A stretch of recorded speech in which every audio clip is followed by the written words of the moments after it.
Hello, and welcome back to another episode of Wolf Story, the Earth Elemental Plane arc. We the Sevenfold Maze.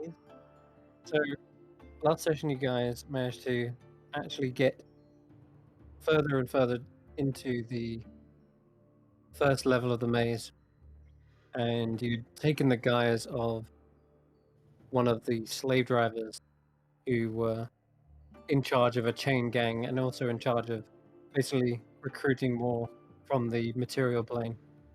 And you managed to charm him as well and have him basically take you through the tunnel as a makeshift sort of guide.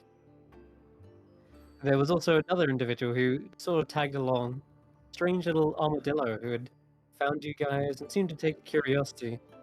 And you sort of piqued his interest by offering a few shiny things. He seemed to appreciate, just tagged along for the time being, offering some sort of protection, he said. And sure enough, he began to warn you guys of tremors. And he also warned you that the charmed slave driver had actually gone ahead with some minor elementals to effectively warn someone. And this information was freely given, but then he sort of put his hands out asking for more. Fortunately, you only got some crummy arrowheads. She wasn't pleased. And after that, you heard the armadillo warn you again. Some sort of creatures were in the actual earth itself. Elementals known as Zorns. These three-armed, three-legged mounds of packed earth. They had an eye that sort of pushed itself through the wall and looked down. And somehow these creatures were able to sense that you had magical jewels or gems or just things of value, and it sprung an attack to get a hold of that jade you guys had. It was going to be used as baksheesh, which is basically a tribute or toll or tip. And as it sprung forward for that, you tossed it towards the, the poor guy in the front, um, the slave driver. And as he grabbed a hold of it, he was slashed across the face, and he just tried to stay out of the fight because he was soon realizing that he couldn't cast spells, couldn't do anything. He was chained up, so he just tried to dodge for his life. You managed to dispatch these two Zorn that had ambushed you. However, the ruckus had alerted several of these methods that you had scouted ahead with Tackler. And as they came towards you guys, quickly hid down one of the maze tunnel, used an illusion to make as if the wall, the tunnels were like blocked up by a wall. So this Dow that came searching through the tunnels didn't seem to even take notice of you guys. You suddenly sprung out, Carius, as an illusionary version of the slave driver, and told him that the intruders had made their way deeper into the maze, and that you could go hunt them down and finish them off. Gave him the jade, and he allowed you entrance into the great bazaar known as the Free Market. And as you stepped into this place, you could see balconies. Hold on, music. See balconies and staircases. It kind of looked like an MC Escher like view. There was stalls and markets, tapestries depicting um, all kinds of Dao and merchandise. The the you can tell there are slaves around here, but they seem to be less like chained up and whipped. They're not like the miners you saw earlier. They seem to be doing chores and fetching things. They're either messengers or um, or concierges. They're kind of like what you'd expect a more middle class society to be working. Some of them are traders by the stalls. You can hear them sort of hailing you, trying to get your attention. But there's also some ears and would say, stink eye in your direction. Most notably now because Andy has now taken the guise of this slave driver instead. Uh, not just through an illusion, but by actually stealing his shadow, snipping it from his body and attaching it to oneself. Andy has now taken that guise completely and left the body without a shadow. With that, you're also clued in on some key information that's slowly being kind of whispered to you by the shadow itself. And they're telling you all these terminologies. They're telling you of whereabouts, people's whereabouts within the free market. You're just being given basic information on your surroundings. If you do have any questions or um, if you want to clarify anything, you can always just ask me, and then I'll basically give that information to you for free because you have that ability. Um, as of right now, you've been told that Cerezu, the assertive, is the master of commerce in terms of slave commerce. She she's supposed to be keeping records of who comes and who goes and who they're owned by, who they're which ones are causing problems, which ones have basically been incarcerated, et cetera, et cetera. He is like the go-to for all things slavery related. Um, and I think that's it. That's where we left off. So what do you wanna start with?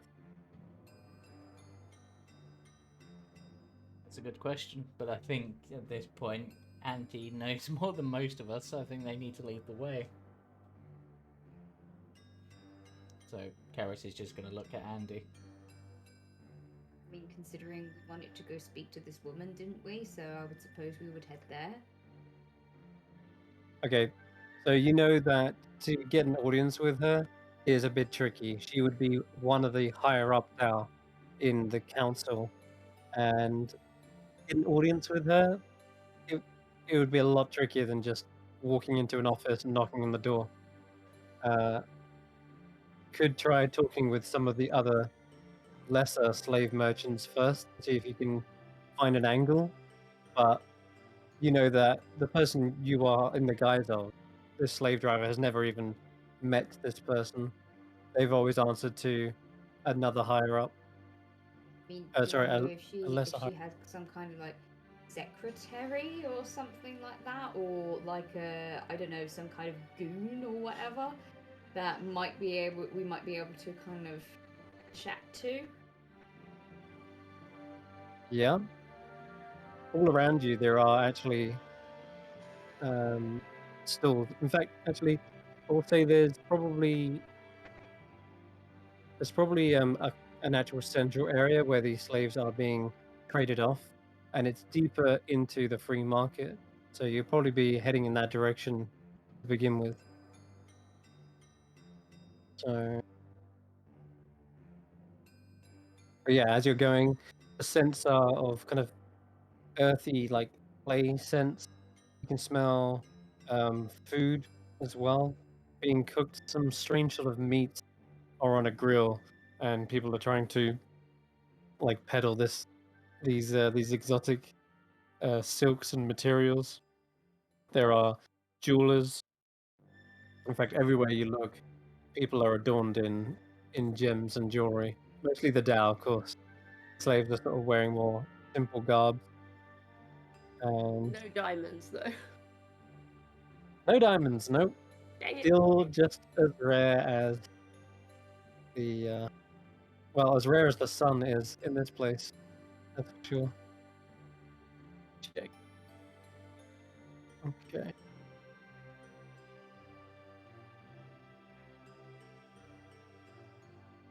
Mhm. Randy is trying to not look suspicious by staring at all these jewels that she could try and pinch. Shiny, shiny, shiny. There is indeed an enticing there shiny everywhere you look. There we go. I'm kind of looking. I want to look at sort of like the pockets of like sub slaves or whatever you want to call them, like the ones that would probably be, again, not shackled but sent off to do like minor errands and things like that for whoever owns them. Okay. Where do they seem to congregate the most? So they seem to mostly to be going to and fro. No one's loitering, so to speak.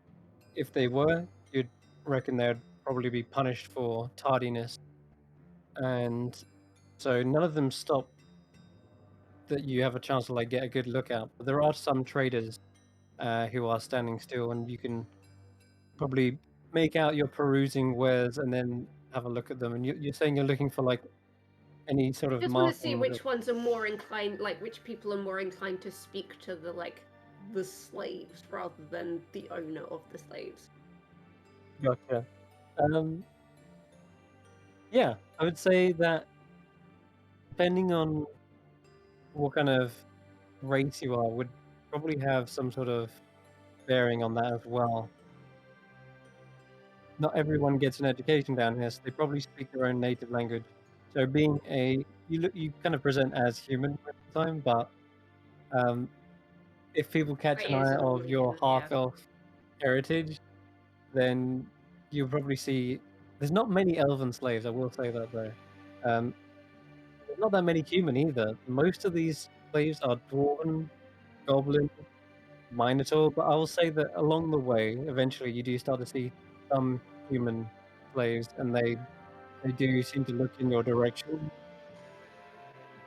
I mean, I speak both Goblin and Dwarven, so Yeah, it's true. You could easily converse with them, but they don't seem to get their attention at the very least. I guess people are also looking in Kashan's direction as well. Kind of like they've not seen one like that before down here. I mean, he's an armadillo at the moment. Oh yeah, of course he is. That's why.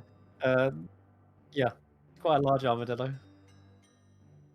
Anyways, you can easily talk to them and approach them. Not every one of them is being led by a slave driver or anything like that. Seems like some of these slaves are trusted enough to go about their own business and perform these Yeah, chores because I'm on their thinking, like, own. obviously I know we're all technically shackled, but obviously where I came out of my cloud, I don't think I ever shackled myself. I think you're I'm just just more sort of like following. holding on to the chains or something to make it I'm look. following kind of like the back of the party, Right. so I might just kind of slip off. I'll go up Sure. to sort of Andy and almost pretend that I've been called and been given orders or whatever, and then I'll go over. What sort of stall am I looking at as I go over? I need to have an excuse as I approach. Yeah, okay. So you can actually see, funnily enough, perhaps by fate, this is a store that is selling, what are they called? Hookahs. They're like smoking apparatus, and you can see there's all kinds of different, um, like cigarettes, cigars, styled in like an Earth Genasi like um, presentation. So the pipes are kind of made out of a more like crystalline glass. Um, and they're kind of there's a lot more many faceted features to them, and they're not like smooth glass. They're more like a many faceted, like a cut diamond would be. Kind of like when you sort of like walk into your grandma's house and she's got like those glass knickknacks and bottles, and they're all kind of like pretty. All the Exactly. things that you're told when you're 5 do not touch. No touchy. Mm.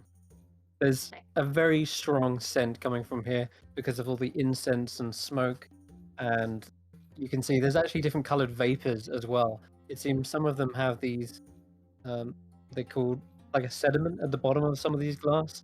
Not sure whether it's gems that have been crushed up or if it's some sort of other powder, but they seem to be giving off different colored vapors as well. And oh yeah, so I would say the human there behind the stool, he's wearing actually finer silks than what most of the other slaves have. Seems he has made quite a business for himself but he respectfully takes a bow as you approach. He still seems quite subservient, even though you're potentially just on the same level as he is. Shows you some degree of respect, and I will copy, but I will bow ever so slightly deeper because I'm supposed to be like lower than. of course. Um, and he says, "Welcome to the smoking coal. Are you a messenger, or are you here to buy?" I am here to buy for. Hello. I personally have never smoked, so I don't know exactly what I'm looking for. I have been told to use my best judgment, Hello. so I will seek recommendation. My name is Navneet, and I also I run this store for the for my master, one of the many Dao who operate the commerce here. If you're looking for something for yourself, I would try the lighter sediments. But if you're here for a Dao, I would say something heavier. And yeah, you see, he's got like different satchels and pouches, and he pulls out like little samples of these powdered rock. Looks like some of them are powdered gems as well. What would make a good gift for a Dao? See, My master has a big meeting coming up, and we want to make sure we bring an appropriate gift. You see, and I don't smoke, not in that sense, but see, there is a type of quartz here in the mines that seems when it is heated up and when it is crushed and heated up, gives off a very soothing, relaxing sort of scent. I would suggest something like this if you're if you wish to have a cordial meeting. oh, okay, that's quite useful. How much? Calms the emotions. Puts them in a How good much? mood, huh? I Uh, he looks over you, just sort of gauge your maybe monetary wealth to begin with, and dressed as a hobo and covered in soot. true. Um, but as you look around, you notice there's no price tags on anything, and you wouldn't That's why expect I'm. there to be, because these are obviously master hagglers and negotiators. So he looks at you and says, "I can give you an entire sack worth for 200 gold. Of course, gems would be more preferable. I'll half the price if you have it in gem." I don't really carry gems with me. I've been in the mines and everything. We find, we hand over. You understand? Um. Oh, I don't really know that I need an entire sack. but this is the special quartz. You will be the master of merchandise. You will have every meeting be as cordial as this one we're having right now. Oh no, I know, and I understand the quality is very, very good. But you see, if I go back with more than my master is bartering for, in a way, it's me that's gonna get the short end of the stick, as it were. Then perhaps just a smaller satchel. I Hmm. can do 100 gold for half the amount. Okay. It will have enough for 2 uses. That sounds pretty good. All right. Yeah. Well, then he immediately starts pulling from the shelves little trays, and he has a like a tool to sort of scoop it up and funnel it into a small silk satchel that then he ties up with some very dirty looking thread, and it's got the mark of the I make merchant. a really big show of like patting down my pockets and searching every pocket and pulling out a few coins from here and a few coins from here, kind of like pulling out pennies to make the amount. Right, no. I will say that purchasing this, if you it has the same sort of effects as like a calm emotions spell, but if you was to use it in an environment where you're already calm and talking with someone, it'll induce a sort of um, friendly and cordial like atmosphere between the two. So you'll have effectively like advantage on any equation checks, but it does take a while to set up. You can't just suddenly light up and be like blow it in their face. It's seemingly used part of what's it called? One of those hookahs. Well, Mm. so you need to like actually burn it off. And then I'm gonna sort of look over my shoulder, making myself look shifty. Look back and kind of lean in and be like, "What would you suggest for someone who's never smoked before?"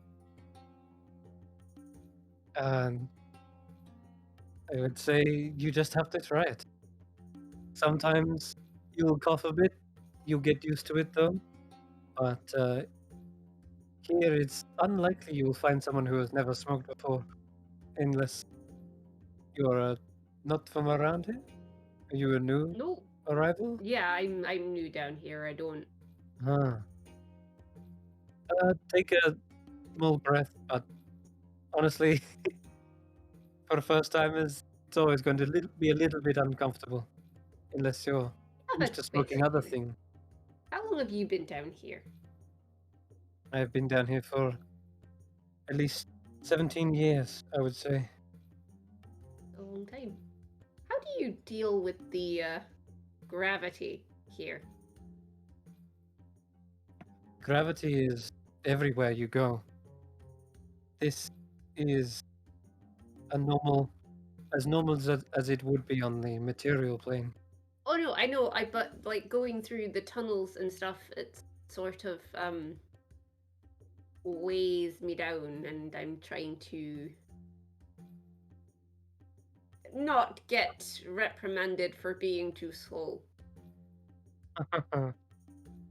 Is there a way around that, or The genies and Tao, they seem to find that they don't seem to share the same penalties.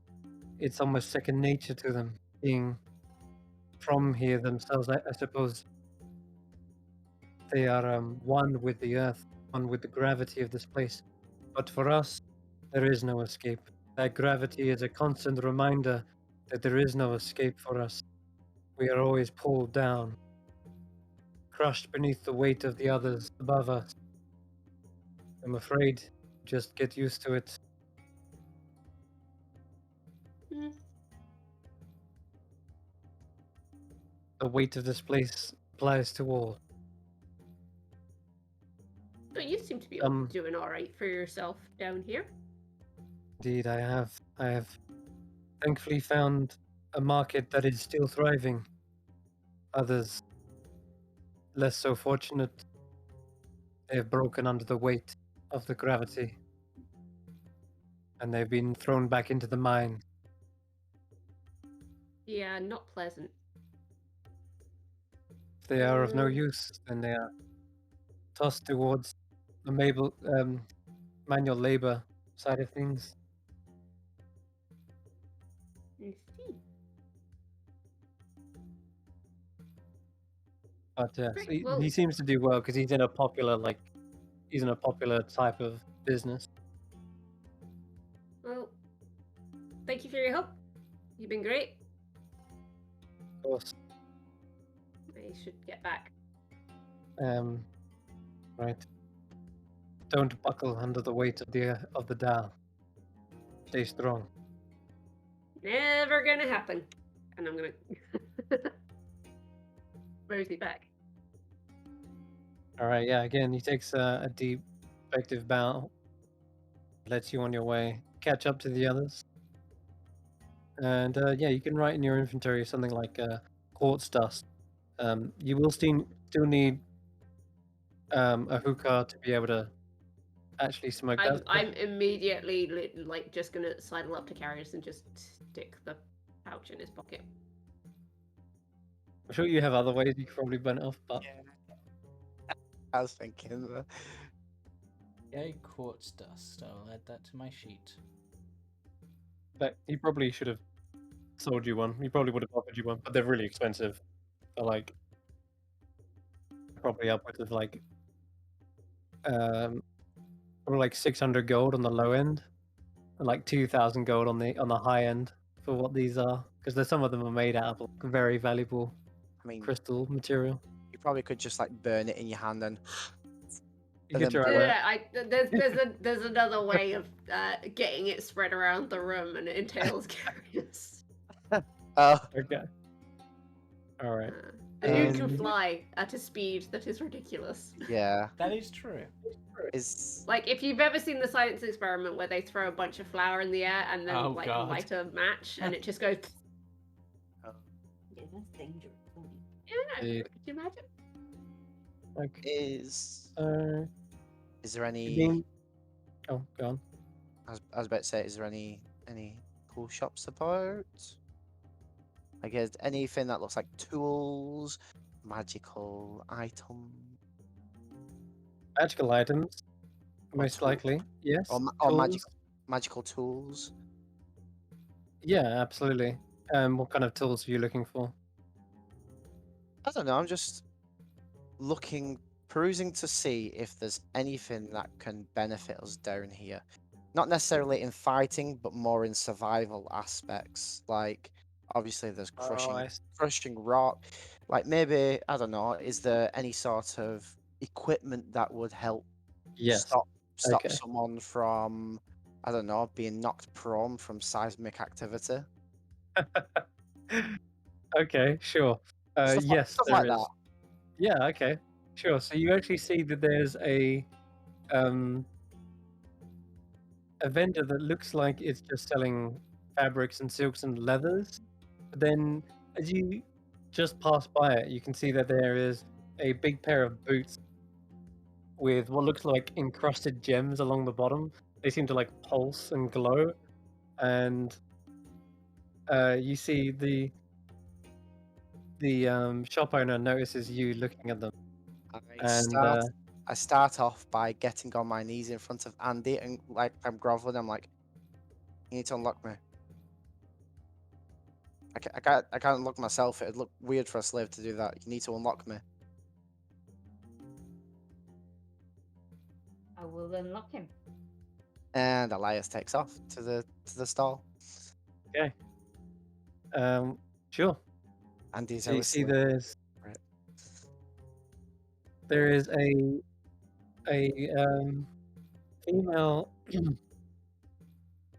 female earth genast. She notices you looking them up and says, "I see you've taken a liking to these boots. Look, let me show you and demonstrate just how effective they truly are." And she slips her feet into them and says, "Go on, try and push me over." I guess I do attempt to push her over. Yeah, you see her push away, and then the crystals on the bottom suddenly glow, and suddenly they pull her back. Like she lets you push her, and she basically falls away. But then the boots somehow suddenly magnetize to the ground, and you see her just plunk back into place. That is pretty damn cool. That was very useful. You're tired of those seismic activities? These will keep Yeah. you grounded. Have you got any other things as well? Stuff that might help with not being crushed. See, where Don't go into dangerous tunnels. That's But what I would suggest. we don't really have choice in that. We're workers Of course, you are one of under those our, more unfortunate souls that have, under our gracious master. of course. This is why none of us truly find escape here. If we found a way to avoid being crushed, then many more slaves would have escaped this damnable prison. You're not. There's no avoiding it, but stuff that might help towards dodging The it. genies, unless you have favor of the genies and Tao here, then it is difficult to overcome crushing weight, walls, the maze. They use crystals as keystone. Guards then see them and use them as a identification. It is then that these earth elementals will push the walls or clear a path for us. If we were given access or abilities to be able to do that, then there would be no need for the security, the guards, and the keystones. We could escape. We could leave this place. Those kind of abilities are only gifted to ones who are proven their worth or have risen through the ranks. The genies themselves bestow them as magical gifts. They are not items, but rather enchantment. The abilities to be able to walk through walls or sink into the earth. They seem temporary as well. They are only gifted once a week or so. Yes. So ideally, we could do with earning one of those favors. Definitely, if you are How, able to how rare is befriend it? or please the Tao, then they may be able to gift you. But as I said, they are only temporary, like a spell. What did the last person do to earn the favor of a Dao?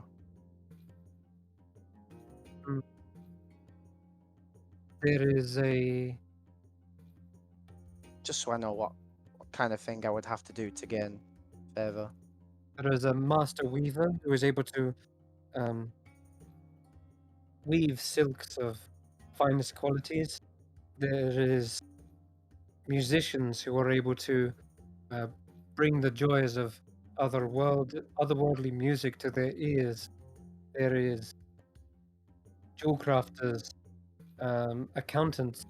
In fact, I remember this one dwarf rose to the ranks, even managed to get um, his own housing here. He was a brilliant accountant.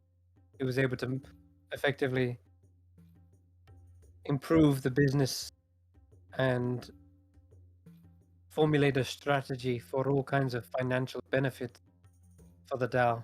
And the Dao, above all else, their love, their money, they love their wealth, their power. So you're saying I could earn my master one of these favors with my amazing performances? Perhaps Or maybe we could. there is Dao that in fact you play? Do you play an instrument? I do. And I pat to my flute and my lyre. Which Dao would more like? That is so. Then you could get out of the mines. You don't have to be mining. You could be entertaining. I do, but I also I like my master. There's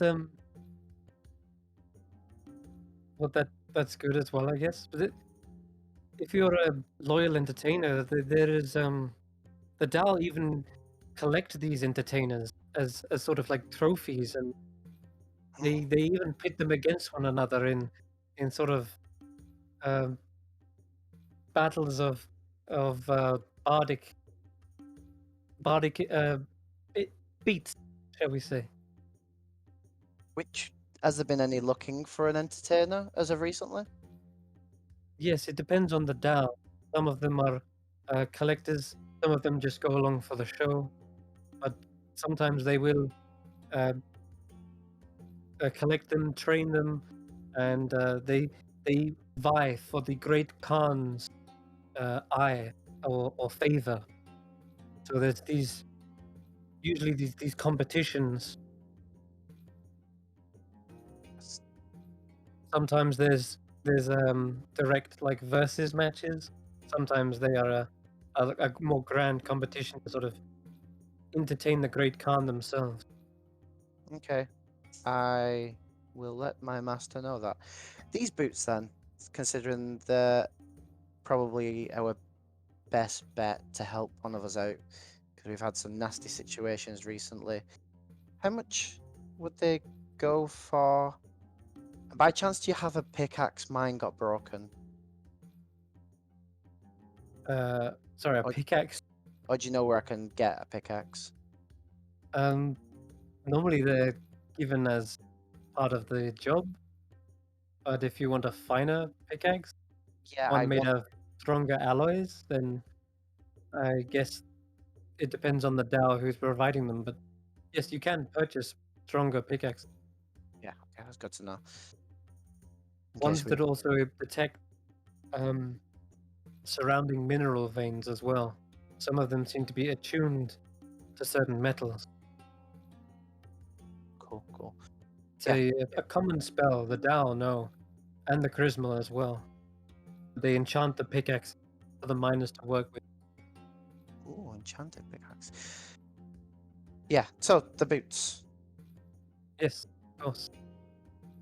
They are made of like nickel and cobalt, and the gems in the bottom are enchanted as well to sort of always stay grounded.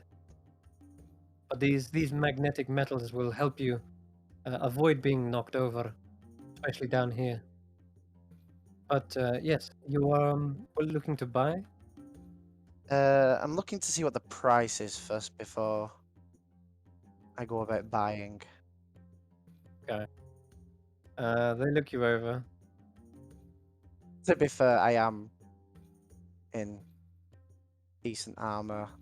My rapier has got somewhat encrusted gems Will on it. be so these finely crafted mag boots. They are going for 850 gold.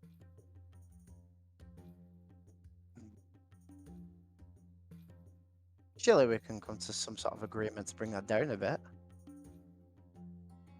What kind of agreement have you in mind? Shanti is very busy, as many customers. How about a short bit of advertisement for your store? A little ditty Um, to bring in the crowds? you mean you're going to play for me here, right now in the streets? If that can bring the price down a bit. She seems to smile as if she's eager to actually see how good you are. She says, I'll tell you what.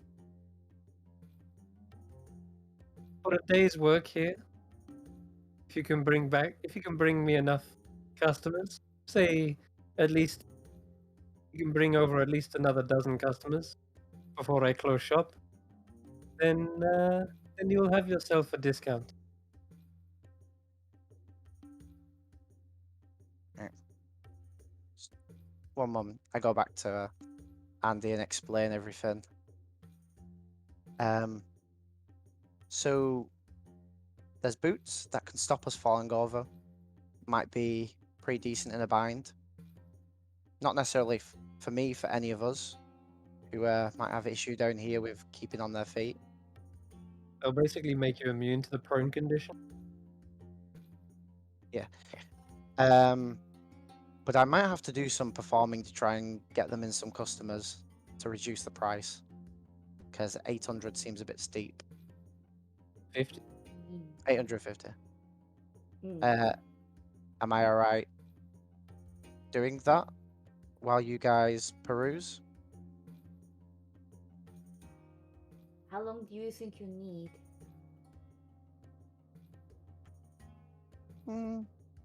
If I'm on top of my game, probably about an hour. That's Okay. all, because that's all the time that Andy's thing lasts. As well, which is Is it just an hour? yeah, you can keep the shadow until your long rest, but once you assume the form of the shadow, it's only an hour, I believe. Oh right, yeah. I forgot about the shadow thing, to be fair. Well, you'll be alright if you were like left here. I mean, right now we need to get a lay of the land, so it might be worth if we leave Elias here doing some performance. Perhaps he can also get some information at the same time. Whilst... Oh yeah, I did. Which I'll tell you in a bit, because obviously you guys want to do your own thing. But it's about the DAO and how we can gain favour. That's good to know. Good work. Yeah. Okay. All right then. And I'll I don't know. Was it over here? Should Yeah, we basically. arrange like a meet spot for when you're done? So we know if you're not back within that time, then we know probably to go and help you. Okay. Yeah, where is that gonna be? It's a little tricky to navigate this place, but I guess one of the landmarks you could probably pick out is there's the Tri Market where like three converging paths seem to meet into basically a courtyard. Yeah, we could use that. That could work. Sounds good. So we'll give you an hour. And Right. if you don't come back by then, we will come find you. I give like a gracious bow to Andy and keeping up the ruse and Oh, excuse me. If you do not come back in an hour, you are in big trouble when we come and find you. There you go. It will be 40 lashes. Oh, jeez. I Enough to quickly kill him. dodge off. Kind of, she stood there, shifty eyes, like that was okay, right? Yeah, that's fine. That's great. As I'm wandering off, you can all just hear the clickety clack of his tap shoes as he's getting them ready. Maybe he has noisy shoes. Would you Cause- like noisy shoes? I mean, they would be quite cool. They wouldn't be good for sneaking. No, but I could make you some noisy shoes. Could make me noisy shoes. What? Do you Ooh. think it would be possible, Irene, to have like almost like an insert that like slides onto the bottom of the shoe so you can take them off if you need to sneak, just like the sole or something? I mean, I'm- She's just watching in starry-eyed doors as Elias is like tapping off. Excellent. Okay, I've actually found the what I was going to use. So you're told to meet by Tri Market, which is a little ways from here.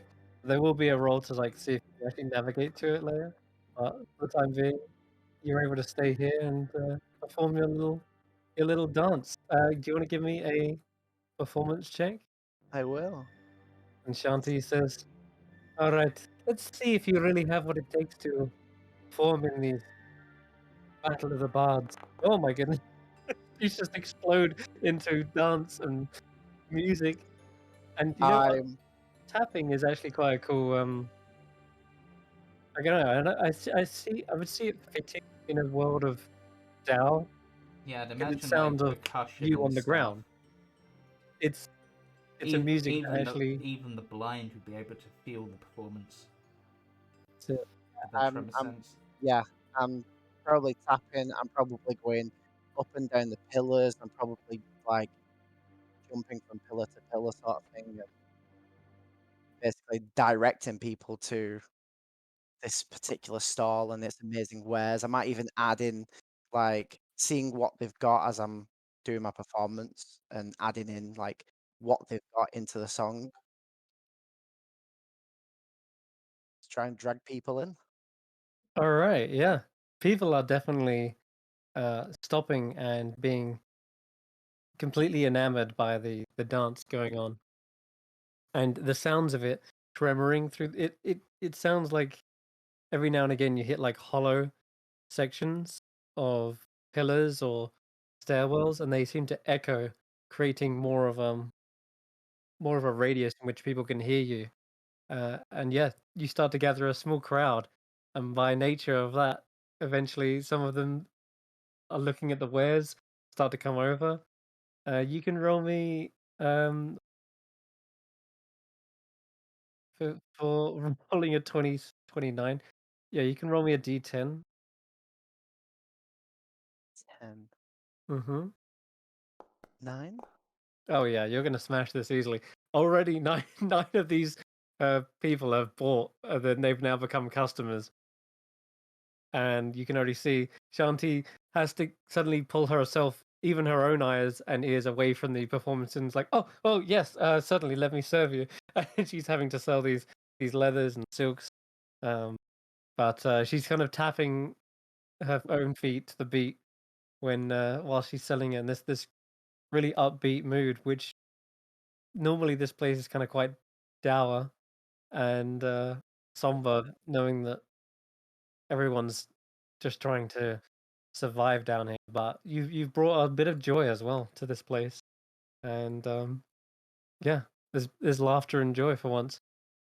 And it seems as though normally the Dow would be like moving people along to get on with the work, but even they, with a 29, I'll say even they are actually stopping to uh, see this spectacle. Might even get headhunted in a good way. Yeah. Ooh, question. We'll see. We'll check back up on you in a minute. For now, though, 9 of your 12 has already been fulfilled. All right. So the rest of you guys, um, before long, you actually come to this try called Try Market. But you still no looking. Doesn't look like the slaves are being sold here. This is where you can see more like weapons. Um, there's pottery and what else? Potions. Lots of weaponry, in fact. But this isn't really what you're looking for, Andy. And but I will say again, you know the direction in which you have to head to get to the slavers market, and so you head into the Tri Market and then exit out via another route. And the market space starts to become a lot more mezzanine and confusing, even more so than when you first entered. Feels like you've come from one of the very furthest branches of the free market.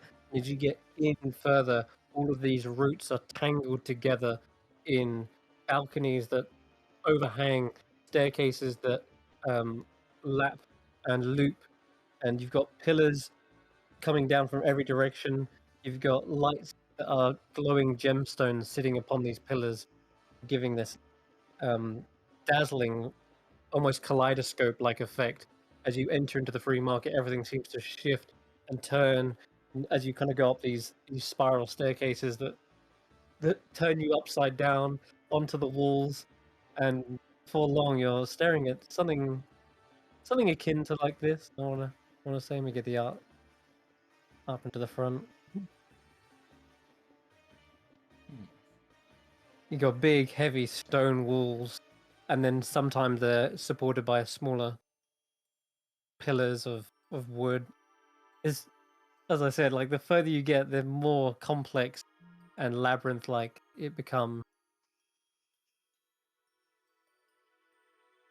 Okay, so I will say though, as you're getting closer, you hear shouting, and you hear what sounds to be like more auction, like an auction going on. Numbers being shouted, and then yeah, getting closer, you start to see probably this big stand. It stretches out. This large, like granite stand goes all the way across one wall, and you see all along that wall are lined up. There are slaves. Some of them chained. Some of them look more presentable. Others are just sort of like in rags. They look beaten. They look scarred. Others look more like fresh. That have just sort of they're still bewildered by this atmosphere, and you see plenty of Dao, arms folded, sort of stroking beards, and scrutinizing the slaves here, and some of them are shouting 700, and another one's like 1,000, and the slave that's currently being auctioned seems to be a very strong looking minotaur. He's muscular. His horns are unchipped. They look like they would be a very strong laborer, and these slaves are being auctioned quite high. So yeah, this is what you see before you. I am going to slowly back away from this entire area. Okay. I think it's best if I wait outside. And why is that? What I miss? I don't like slavers. No one ever If I does, go but they in- make good business. If I go in there, I'm likely to start blowing shit up, and nobody needs that right now. I'm going to wait outside. Okay. Okay. Just Yeah, you let step me know when outside you're done. the hall. You do still I'm- see coming and goings of Dao, with their freshly I'm purchased literally merch. going to find myself a corner, sit down, pull out Kaz's skull, and just comfort him. Okay.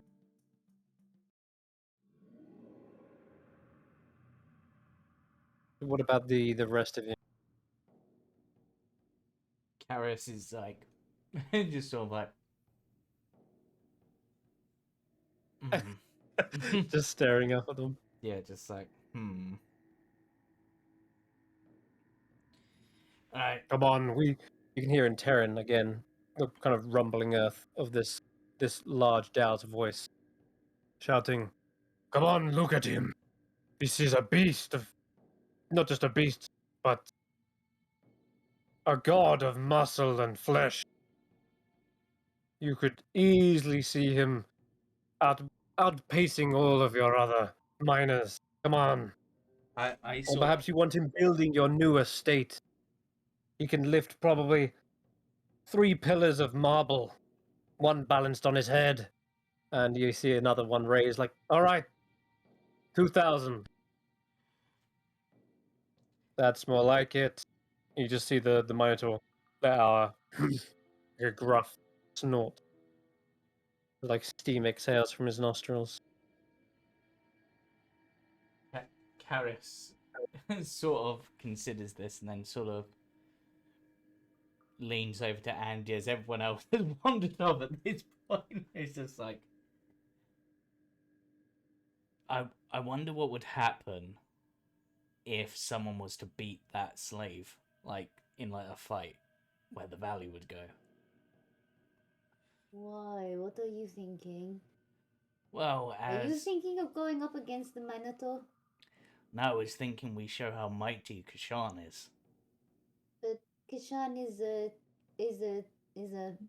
weird looking For now. armored mole thing right now. For now, but we hype him up, get some word of mouth going. We go off, and then we come back with this like really good slave, beat their best slave, and then I don't doubt. and then that will catch the eye of the high class Dao, because they'll want him as a slave. Kishan can probably beat this thing. He's pretty much single-handedly beat more than just a. I mean, he beat a mountain Did he pretty just much. make a funny, weird, squeaky noise? He did. He did. Kishan, are you feeling okay? Do you need some stomach medicine? I find out what noise not. But I'm just thinking, we need, like, Elias has his ideas for, you know, getting us an audience, but we need to work some angles. So if we can make one of your slaves seem like the best slave, then we might be able to get an audience with them in order to buy it. And She's just found what an armadillo sounds like. I was gonna say they literally scream.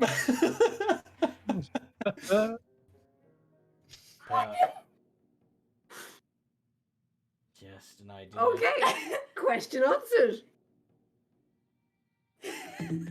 Angry cat in a bag.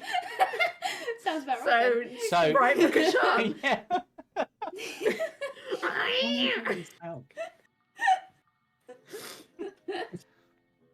I mean, I'm all for it. I mean, if Kishan is all for it, I mean, I pick up the armadillo Kashan and look at him in the face and just like, if we turn you back, do you want to fight the big minotaur and show how strong you are?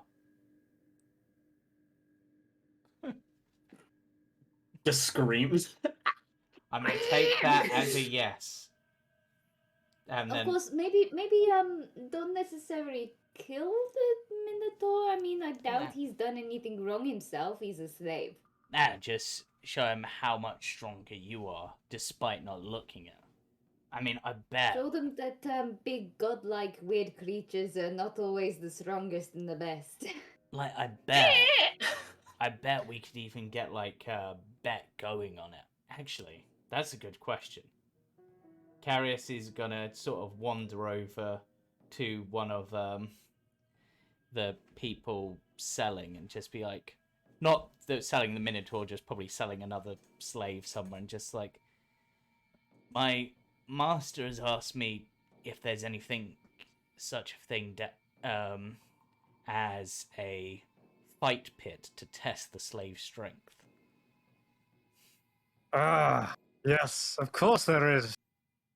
Slaves are pitted against one another all the time. It's a bit of a bloodbath. And is there Blood sport. And is there wagering on these fights?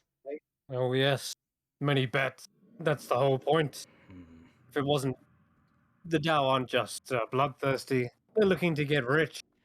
And what better way than betting on their own slave? And what does the owner of the strongest slave get? Potentially, other than money. Really hope this isn't going to end up with Kishan probably getting killed. They get more prestige. They'll get into bigger fight pits, and eventually they'll earn the ire of the more how do we say it? You'll go up the ranks from just people who are novice level, who people are just doing it as a hobby, into the more professional leagues where others pit their best fighters against one another. Lots of money is on the line. Is it just brute strength and skill, or can like natural abilities and be used? It's mostly a wrestling type of sport.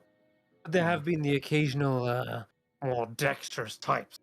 There's all kinds of fighting styles from different worlds that are employed.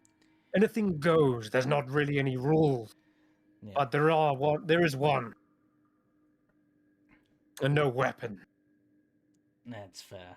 Have you ever heard a tale from the material world of someone named the Mighty Kashan? Rolls a quick history check. Oh, Ah, sounds like sounds like a weakling. yeah. Kashan. Kashan means, in our native tongue, it means paper mache. Well, they do say that sometimes a paper tiger can withstand even a hurricane. Ah, I thought you was gonna go with the paper beats rock kind of analogy.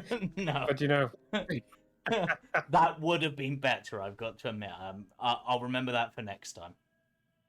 So how does one get their slaves involved in one of these fighting pits? well, you can enter the bottom leagues very easily. Just pit your slave in the slave pits, and make a sizable bet to get people interested, and away you go. If you beat a few opponents, you'll probably rise the ranks, and eventually you'll get into the big leagues. Some of these noble Dao, they have their own private collection, and well, they host their own sort of tournaments privately. And would you say that would be a good way for a slave owner to, what's the right word, advance their way to other parts of the maze and become, perhaps even rise up through the ranks themselves to something like a Dao, perhaps? Well, not literally a Dao, but you know what I mean. Eventually, you've got a long climb, or a long dig, I should say. But as long as you don't get off to any rocky starts, you'll probably gain the attention of Dao very quickly. Fresh meat is always a welcome sight. More people have been interested in doing these barred off recently, but I say it's going to be a phase. It's all about the fight. So, other than fighting and barding, are there any other ways for an owner to get prestige? Hard work. They prove themselves a valuable asset. If they are able to get the Dao richer quicker, then that's how it works. Would someone who has an expertise in the value and crafting of jewels be of value? Now you're talking. Yes. Now you're talking. Yes. I thought that might be the case. And who is there these bard offs you've mentioned? Is there a current reigning champion of those? Like, who's the best bard? And please don't tell me it's Chad. Good. Wait, hold on. History check. Oh yeah, he does know, but just why he's like, no, not him. Yeah, it's all rather new at the moment, but there's, I think there is a competition coming up. The Great Khan himself present, so everyone's trying to vie. Everyone's getting in new recruits at this moment, so it's hard to tell who the real talent is. But after that competition, it'll be revealed who truly is the best entertainer. But until that competition's over, hard to guess. We've got a few good jugglers. There's a lithomancer. He's interesting. I'm just going to roll an intelligence check to see if I have any idea what that is, because even out of character, I'm not sure I do. It sounds familiar, but... Sorry, he corrects himself. She seems interesting. Okay, you gain a basic understanding. You have no idea how complex or how deep it is. You thought it was just sort of a term to describe earth magic, but it seems like here there's more nuance. There's more probably like you can go into deeper dives in terms of how stone and earth is molded and shaped or utilized. There's probably more than just what you're used to in the material plane, where it's just like earth and grass or earthquake. There's way more intricacy. So lithomancy is a form of It's like stone shaping. It's like an advanced form of earth Mhm. bending, basically. Yeah, and some also practice divination through stone as well, Yes. and that's traditionally where it's rooted. But it seems like it's become much more now. Interesting. Interesting. Well, I shall let my master know. Thank you for the information. And I am going to, as part of this, because I want to sort of show that our master is generous, I'm going to give him 10 gold's worth of gems. That is he. Thank you for the backsheesh. He's almost, it seems like he expects it. He's not actually surprised. Yeah. He's almost expecting it. And as you're reaching out in your pocket, you already see his hand is out, almost Yeah. ready for receiving this Yeah. tithe. And he gives you a nod and turns back to a bunch of cages where you see muscular, stout dwarves and minotaurs already caged up. Yeah. So And I shall head back to Andy and Cashadillo. okay. And I will inform them of what I found out. It just seems like one of the best ways at the moment to get noticed and get prestige is through bardic talents. Even the Khan's going to be hosting some sort of Earthplane's Got Talent competition. Great way to describe it, yeah. It is, yeah. Yeah. So. Or you can go the fighting pits but route. There's also the really fighting pits, but the only one of us that's skilled in unarmed combat is Kashan. But that might be a longer route of getting there. Are we still stood in the same place where the Minotaur is? I guess. Yeah, you can still hear the distant shouting. I think at this point they're probably coming to a close. They're like, "All right, going once, going twice, sold for 3,000 gold." This Minotaur, the rubble maker, is yours. May he serve you in whatever feats of strength you put him to. And you see this Minotaur is unchained from the rest of the gang, and before the guy can even unlock them, you see he just rips the chains free, and then sort of flexes, cricks his neck, and then begins walking off with a very thin-looking Dal. He looks like almost like a pillar of marble himself, quite pale, but he's got this long beard that stretches down to the floor, and very sharp eyes, and he beckons the Minotaur forward and says, "Follow me." So, but the problem, of course, is that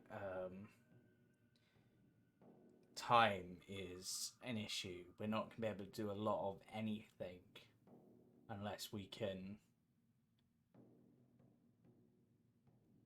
We have to do it quickly, or we have to somehow establish ourselves without your disguise. How we do that exactly, I don't know. But by the looks of it, it seems like everything comes down to gems and gold down here. So if we can get a sufficient amount of gems to enrich the Tao, we should be able to make our way up. As you're having this conversation, there's a number of Dao guards with those massive scimitars and falchions.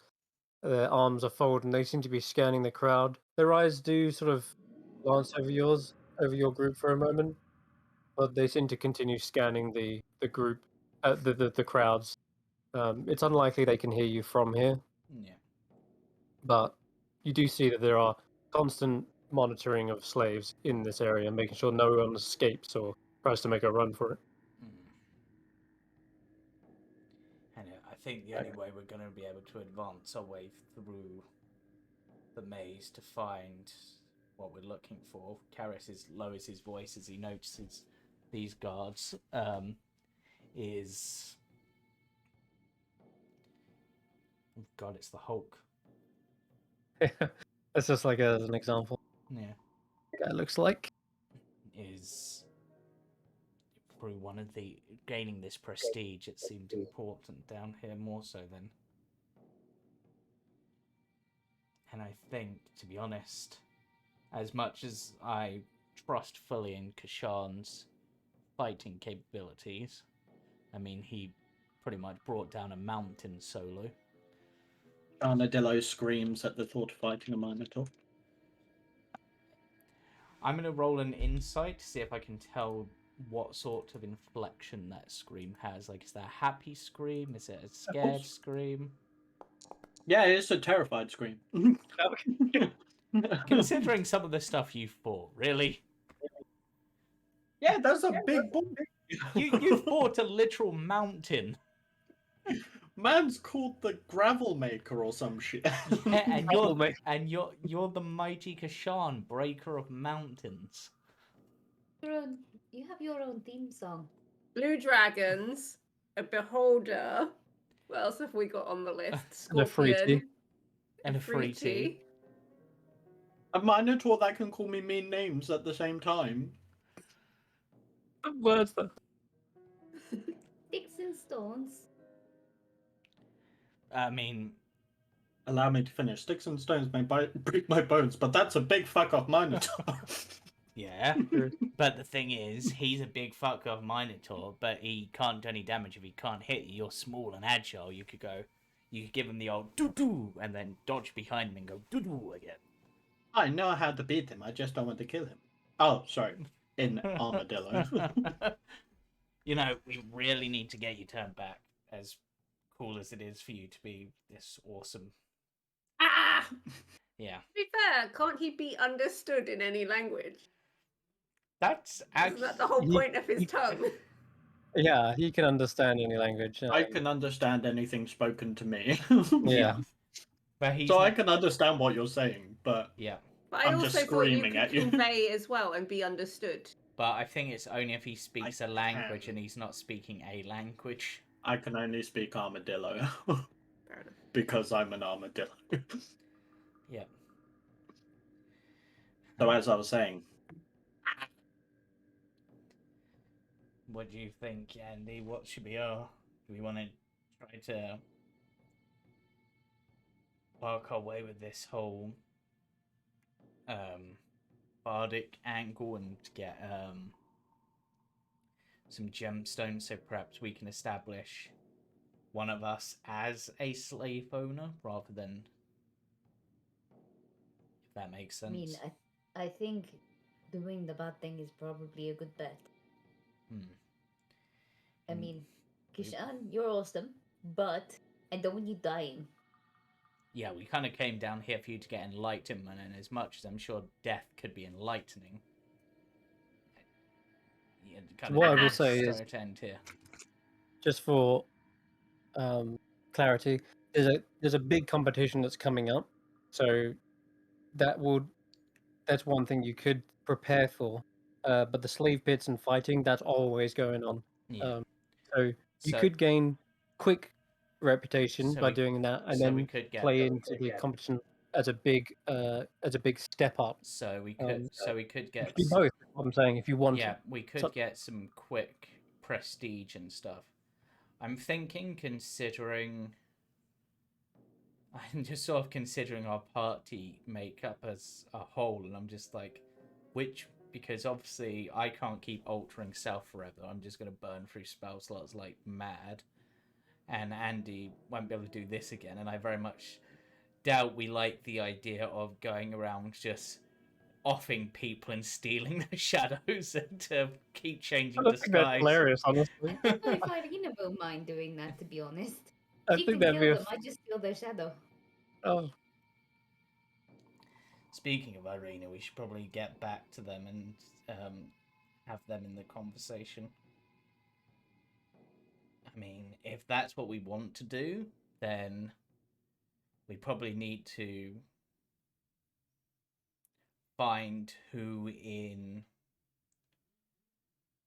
out who has perhaps more prestige than your current thing and work our way up.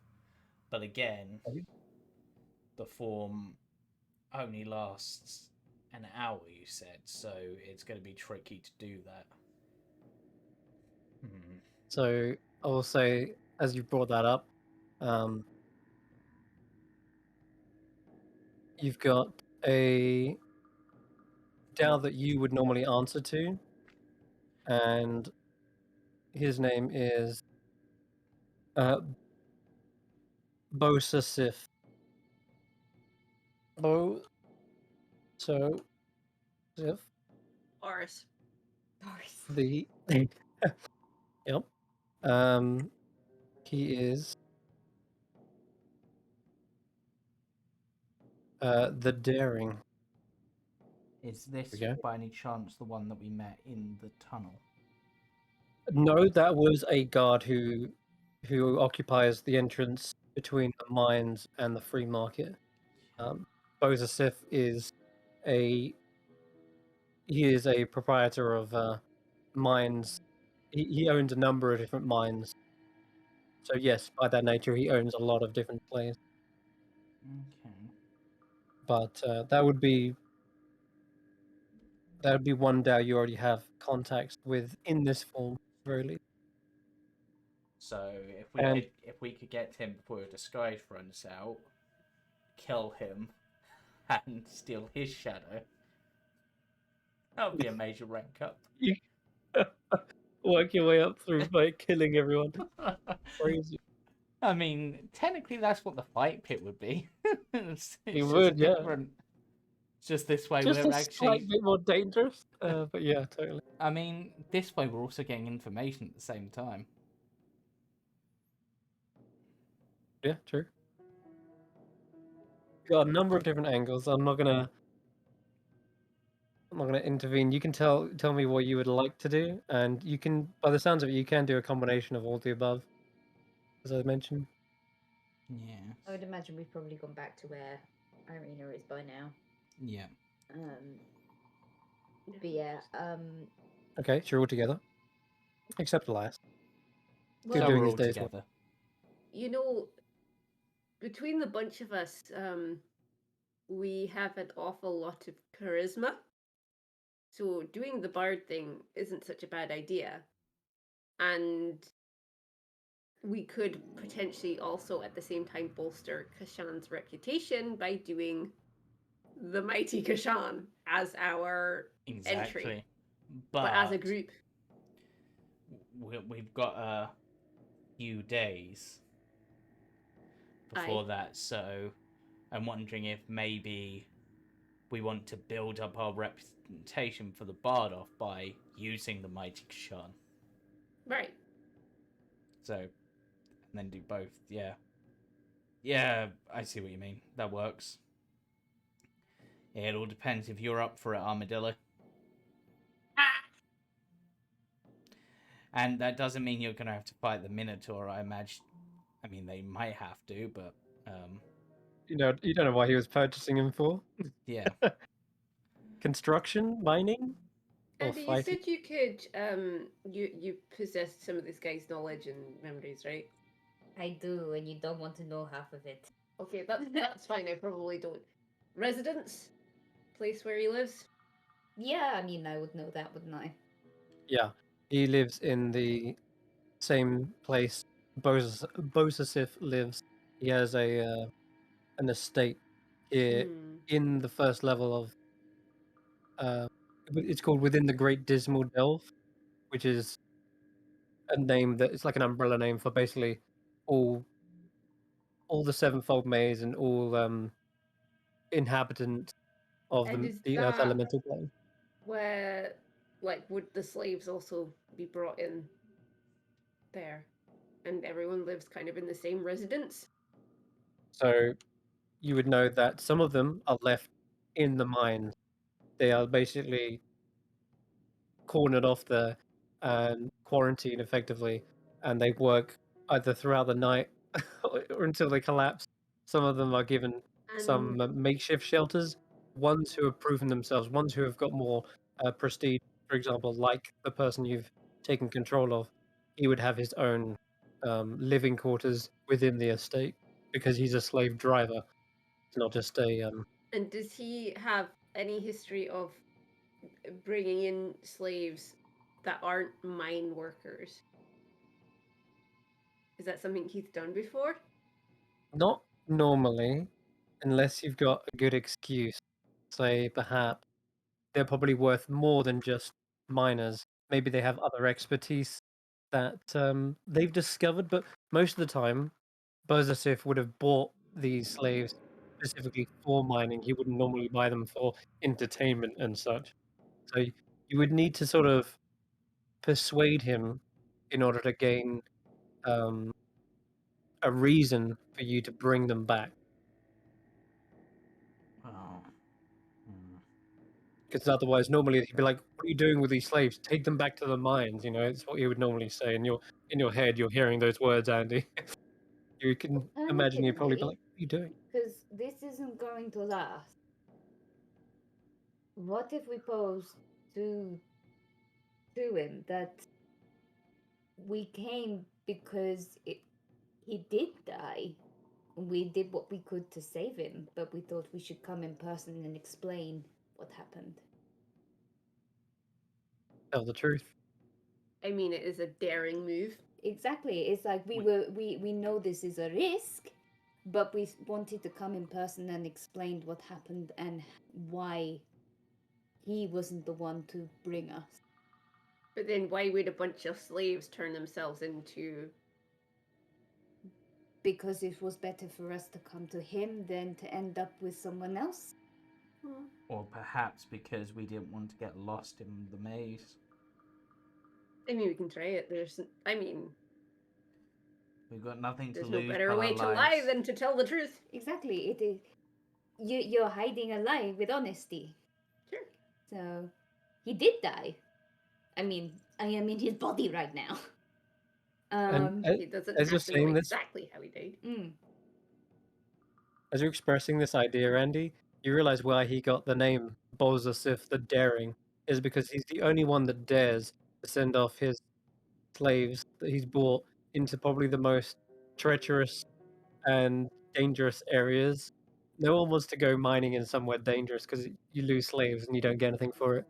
But he's willing to make the risk to get precious gems where others wouldn't look. And surely, being the daring, he would appreciate our daring for coming to him directly. Oh, yeah. I mean, Want to play that angle? it's worth a shot. I think it's probably the best move we've got. I mean, as you said, your disguise isn't going to last. This will disappear probably in about half an hour. How long do we think it will take us to get to the estate? Funnily enough, you're in the right location.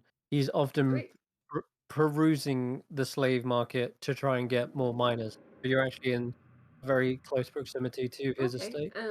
Do you see him anywhere nearby? Is he here perusing? Is he looking right now? I'll tell you what, make me a perception check. Maybe he is looking already. Maybe you see him within the crowd.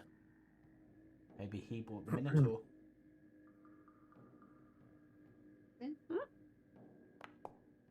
17. That's not bad. Is he here then? Even though you rolled a 4. That's crazy. XYT's coming in. I'll tell you what, you don't see him, but you do see several individuals who you know are his bodyguards and his security team effectively. And what they are, they're not genies, they're not Dao, they're not Earth elementals. They're known as Earth Archon. And they look something like this. Drag. They have these big, like, obsidian shields and weapons, and Archons are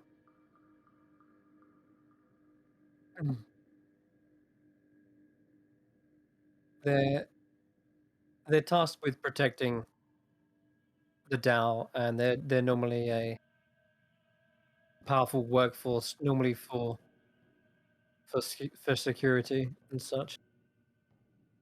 I'm not going to say you know too much about what they are and how they're built. You just know what they serve, why they're here, etc.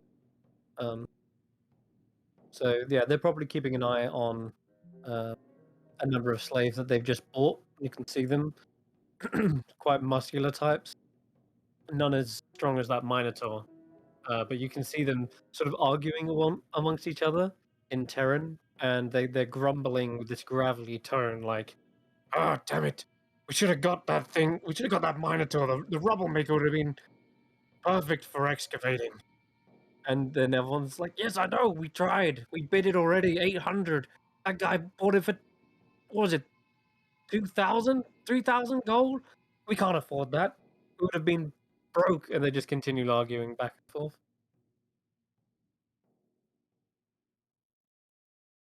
We could buy an army of slaves for that amount.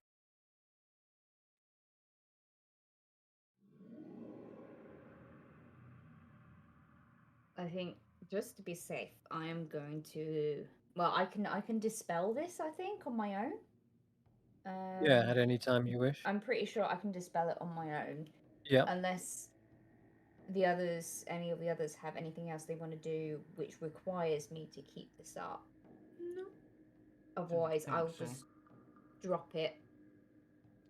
Well, I probably want to go to somewhere where we're not in the middle of a crowd or anything before Well, we yeah. drop here. To be fair, I think Irina would have found like an alley or something to sit in rather than just hovering. Yeah, there is maze-like networks. You could most definitely find alleyways, upside down alleyways. You know, you name it. So you go around the corner to sort of break line of sight with any eyes. And do you wish to drop the illusion? Yeah, she'll. I don't Yeah. know. Give the shadow back to her shadow friend, in a sense. Oh yeah, he probably takes it off of you, and like almost like he's taking off a coat. And you see him like effectively putting a shadow coat hanger in it, and like brushes it off, and like stores it inside a shadowy wardrobe. I am very impressed what you managed to do with my shadow. You made a wardrobe? He shrugs, and seems like it's the first of your collection.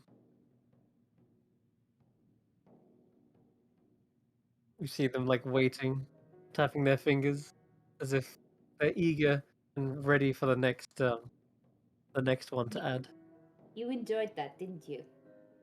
They nod. Well, don't worry, we will find plenty more. Yes. All right. Your shadow offers you a handshake. She reaches down and High five. high five. Yeah, sure. Technically a low Give her a high five. It's not Yeah. like It's a silent high five. In fact, you probably just slap the ground, right? You just like, it just goes. yeah, you high five your own shadow. It's a low We're five, I getting guess. on. We're buddies. All right. So you've dropped the illusion now, Mm-hmm. and I guess what you do have as proof, I just remembered something you looted from him for those magical pliers Oh, that yes. you used to cut the barbed wire. Yep. Yeah, those are still on your person. We also have his keys, his Yes. clothing, That's true. his You have weapon. keys. Mm-hmm. So at Okay. least we can present that as almost like a proof. With Andy's knowledge, because she'd still have it, because you don't just forget it for not being in it. Would she have been aware what the holy symbol he had represented? Because Now that some you have the information of it, yes. yeah, Because obviously it was like a mountain and stuff, so mountain is obvious, and some of it's obvious, but not all of it. So I'm just wondering, because it might be important information. So it was Groom's One Eye is the deity that he gains his power from. It's a symbol of an eye, normally within that of a triangle. The triangle was upturned to make it look like a mountain. Yeah. So there was a combination of both Earth Elemental Plane and Groomsh. It kind of combined the symbols into one. A mountain with an eye, almost basically the Illuminati, effectively. But normally the eye is up, the triangle is upside down, and normally there's 3 bones come off of it, but the bones seem to be absent, and instead you sort of see a more craggy, rocky-looking structure to the. And the triangle itself was actually that was almost built in, wasn't it? It wasn't like carved in. It was just the eye that was carved. So it was almost like a marking of some kind that he was given before he added his own for magical purposes, I guess. Yeah, that's right. And you passed the check when you were looking at that. You were realizing the main magical symbol is the eye. You scratched out. Yeah.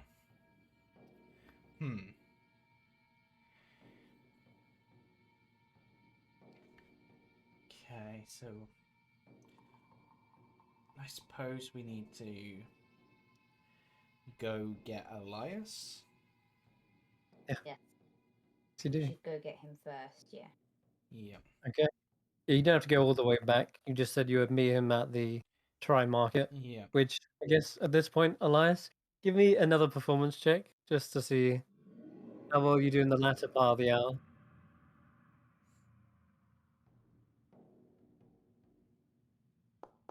Oh my god! Okay, that's almost too good. Big finale. Okay, that is something. He's killing it. Yeah, there is music in the streets. Other musicians have come to join in this fun, and Probably directing them as they're joining in, just like, yeah, you give me some bass. I need some extra melody. As I carry on. Heads are bobbing, Catch you for left and leave his home. flags are twirling, ground is being stomped at this point. It seems as though some nearby heavier looking earth elementals or Dao or even earth genasi, all sorts have come along. As they're trying to replicate your tap dancing, they're instead turning it into like a more of a street dance, stomping and what's it called, like a haka almost. And they just stomp in the ground. will rock you. Yeah, effectively. It's there's still that tapping that is the kind of lead of the lead instrument, effectively.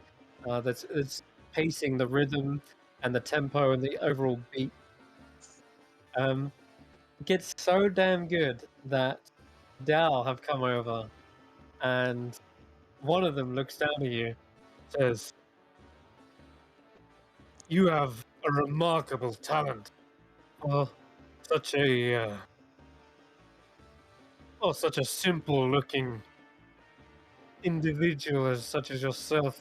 Such an an ins." He says in ins. "You're such a simple-looking ins, and yet you dance like you've been enchanted by Diamond. In fact, how would you like a job? An entertainer, perhaps? I have room in my palace, my estates." Would this be to do with the bard off? Ah, you're keen as well as talented. Indeed, I'm looking for interesting talent. I'm a, what do they call it? A talent hunter, you could say, and he twiddles his mustache. Well, I'm currently under a master would they be able to come along to... Do you sublet slaves here? Did your master purchase you for? I will double it. Well, I wasn't really bought, I was captured. Oh, But then they've treated me right, so I've stuck around. I've gee. not had anywhere near as many lashes as the rest of them. So your free game is what you're saying. I'm sure they probably want a decent price, though. I don't know what's going on right now. Are you Hey, I friends will with have. me? Who is your master? I will send him a message and a payment. And he calls over one of his hetman, which are like sort of thinner, smaller dhow. And he sort of hovers over. You see a little stream of sand following behind him. Yes. He goes. Yes, Master Haran. Tell this. What is your name? Is Elias Tyranor Panlumin Vanan? You Just wear call me the up. title of. You wear a title like you're a dhow yourself. Tell me, who is your master again? It is... I forgot his name. What's his name? Talking about the slave master. Yes. Okay. His name was the opposite of a carrot. Oh. His name was... Oh. His name was Carrot. It was Tarak.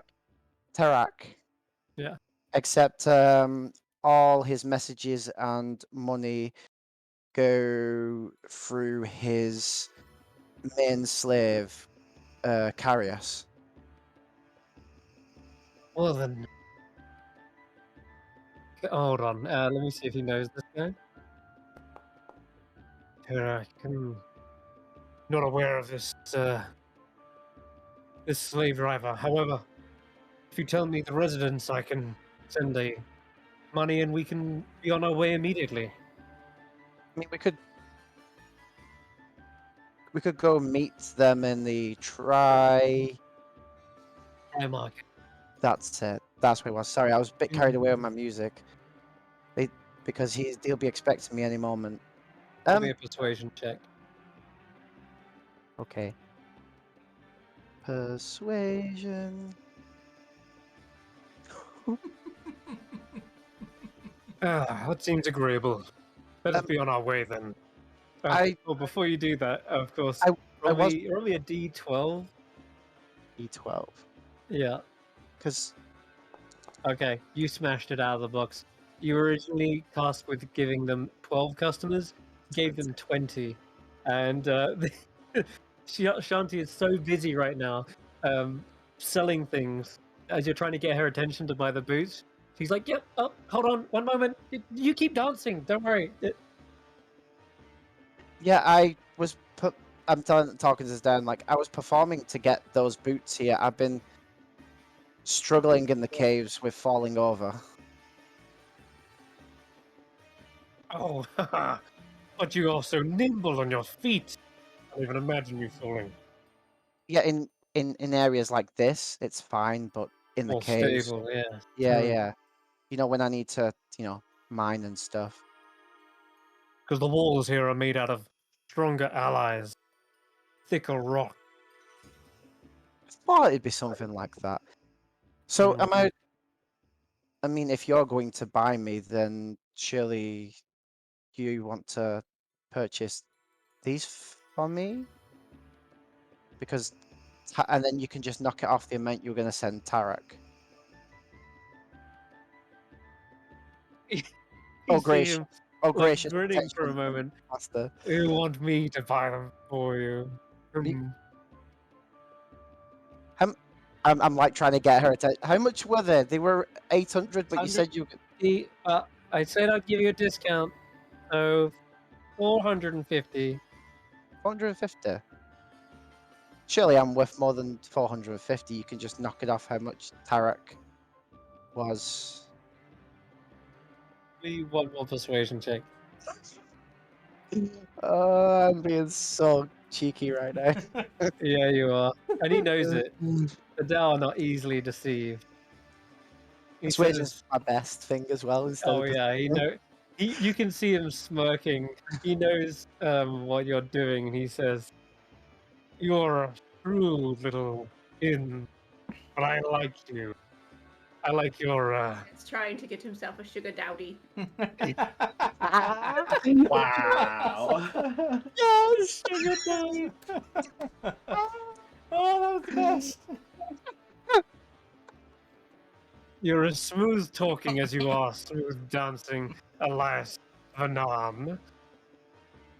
Very well. Those boots, hand them to me." And you see the headsman who was like, "Yes, master." And he hovers over, pays the bounty the money, and swoops back over and hands them to you. Now, shall we be on our way? The master does not like to be kept waiting. Yes. Yeah. To the Trimarket, was it again? Yeah. So I shall lead the way.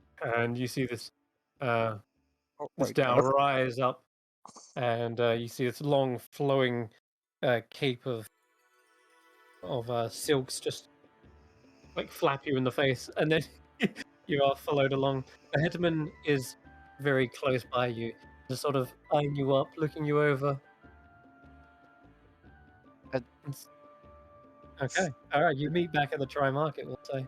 As soon as we get close enough, seeing that I don't see that Andy is in disguise anymore, I quickly send a message to Carrius just saying,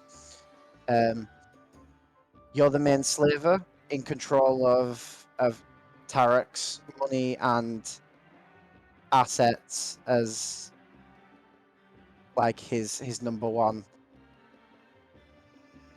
Okay. Also, oops.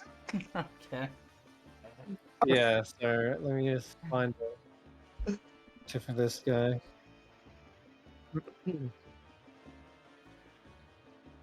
Where is this guy? 'Cause obviously, I was expecting to meet up with Yeah. Andy in disguise as Tarek. Ah, hilarious though. Um, Hmm. oh no. Elias is being sold. Okay, I'll just use this. I might be So able to turn this in our favor.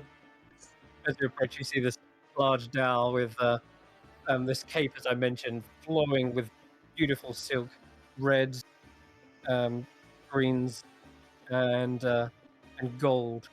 And you see these two large hoop earrings. He's got this thick beard, and he seems to be stroking his mustache as you approach. He's bald of head, but it's all tied back. There's a small bit of hair tied back in a knot. And yeah, he seems to be as muscular as he is wealthy. Rings on each of these long, clawed-like hands as well. And yeah, he approaches and looks down upon you all and introduces himself. Greetings, Inns. You are in the presence of Heran. Did I give him a title? I haven't have yet. No, not Yeah. yet. Oh yeah. Okay. We'll call him Heran the Gracious. Mhm. You grace us with your presence, mighty Haran. How may we be of assistance? Your slave here. He is more than just a slave. I wish to have an entertainer. I will be purchasing him for uh grand sum of hmm, looks you over. 400 gold. Hmm. And that is in addition to the boots that I've already purchased for him. brings the total to 850 gold. A very generous offer, my I think he's lord. written himself off. But You're an armadillo. would you permit me to haggle slightly? I have a very fine offer for you. Make your offer. Now, this lovely young lady here is the equal, if not the greater, bardic performer than Elias here. She is. If you were to purchase the pair of them, then perhaps I could offer you a group discount and throw in this lovely armadillo as a prize. You should see us perform duets, Heron. It's amazing. The armadillo do I tricks. won't go anywhere without my armadillo pet. Yes, the armadillo does do tricks. Show them. So, Grabs the shine in this ball form. Do something. has anybody seen Road to El Dorado? Yeah. Yeah, I'm just gonna start like bouncing about like a ball, like swirling around the hips, and like I don't know, I shoot into a basket or something. Yeah. Awesome. Give me an acrobatics check. You do- That's armadillo? an armadillo. Yeah, just give me a +1 to it. Armor Acrobatics. Acrodillo. Yes. What? Most impressive. I will collect the entire bunch of you. You're like a troop of carnival carnies, Well, practically. that was actually going to be my suggestion, my lord, for whilst Terak has been a gracious master, the mines are not a fitting place for any of us, for our skills are better than mere swinging of a pick. Indeed, I can see that. So, but And who do you answer to? Who is your Dow? I mentioned the name because yeah, that guy. Because his name's really hard to pronounce. Yeah, Boris. as most are. The daring, you say? Yes, he has risked both. He holds up his hand and stops you talking, and he talks to his hetman in Terran and organizes payment. The hetman quickly writes down a receipt of payment and folds it up into an envelope, and he says, and I'm guessing he resides within the slave district, the Yes. slave market. Yes. Very well. My hetman will deal with the rest. The paperwork is of no consequence. Excellent. You are all now my property. Congratulations. You are. You may now follow me to my estate. Iran the Gracious is indeed a gracious host. You will be treated well. Thank you, my lord. So a hetman is like a lesser Dao in a sense. Yeah. Let me just check. Would because we probably would have discussed this with Andy, I guess, because they'd had the information. Is like my lord like an appropriate title for a Dao, or should there be something? That is exactly. Funny enough, that is exactly the appropriate title. Yeah. Nice. The other, if there is a Dao referring to another Dao, they refer to them by their title, like a daring or the gracious. But if you're an inn, you would always say my lord or my lady if it's a female Dao. Yeah, I'm trying to get you a picture of a hetman, kind of like more like thin, sort of like less dressed up Dao. But they're sort of like genie folk effectively, but they're just not as big and as powerful looking.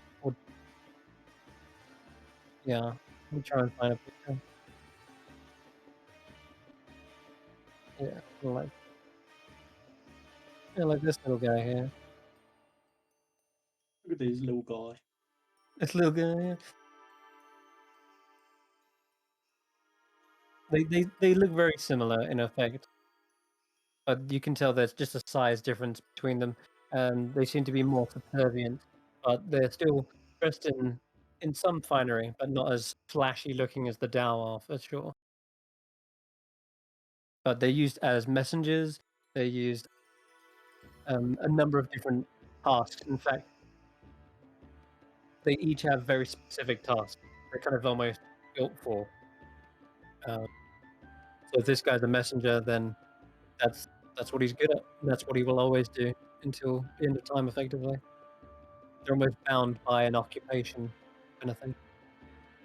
Anyway, so yeah, I guess we take a quick 5-minute break, and we'll reconvene in the estate of Karan. Great. Right. We will be right back. See you shortly.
Oh, Good. Sorry. live. I was doing the countdown, but I was muted. Oh, I completely missed it.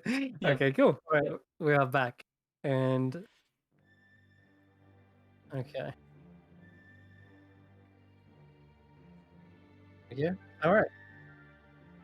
So as you arrive in this state, I'm gonna take you to the map that I just hooked up. Here's one I prepared earlier. I do We'll not say. own any tokens for vision in this scene. Yeah, we'll drag your tokens on. You would be put together now. Right. Copy. And it takes a little while to get here, we'll say. And at this point, Kashan, your illusion would be starting to wear off as well. And sorry, not an illusion. You actually be an armadillo. Yeah. Physically falling off. I Okay. like to think like the shell just starts slowly getting furry and stuff, and like the tail like extends.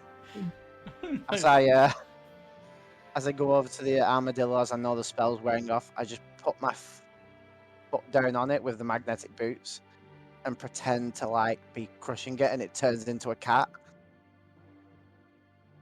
Is that another one of its tricks? It's got many tricks. Look, in cat form, he is more powerful. He could even he even took down a mountain.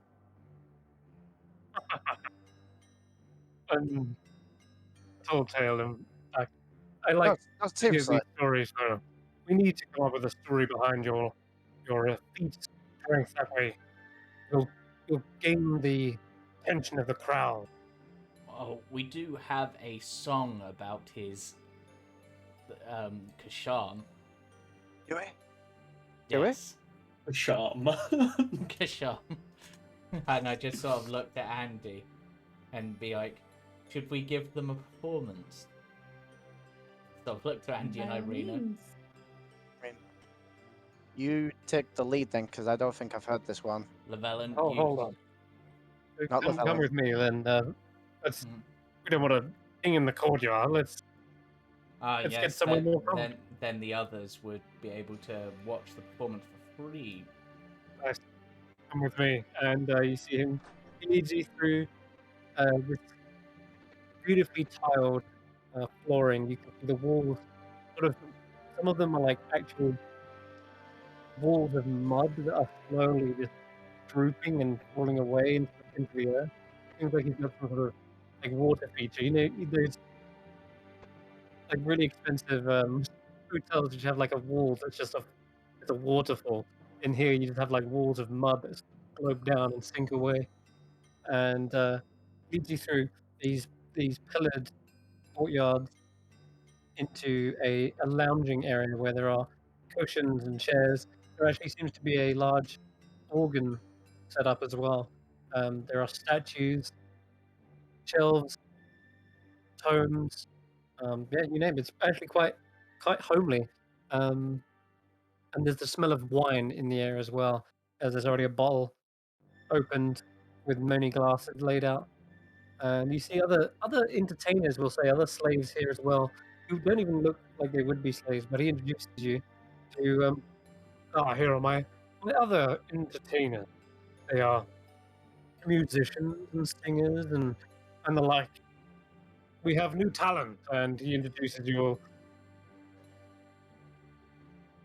Elias Fanon, the tap dancer, Kashan the Mighty, and so on and so forth. We have to see what this Andy is capable of. So, Yes. Tell the tale. Weave it well, Andy.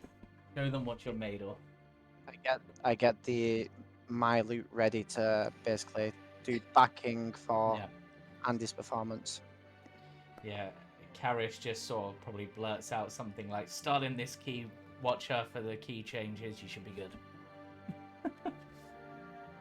And I'm going to be doing some, like, athletic feats as they're singing along, like, matching the words of the song to the movements. So, like, when they're talking about might, I'm like, It's like magic. Yeah. Carius is gonna sort of just go with it so that when he's doing like the punching and stuff, he's gonna pretend like get hit by the punches and just sort of be sent reeling by them. Okay, So, cool. do you have advantage with that? With You all- assisting? Yeah, sure. If you're all doing it as a group thing. I mean, it was a 32. Like... She's already rolled it. All right. Oh, Can she get more? No. well, 32 32. seems pretty substantial. And you see the Dow getting lost in the music.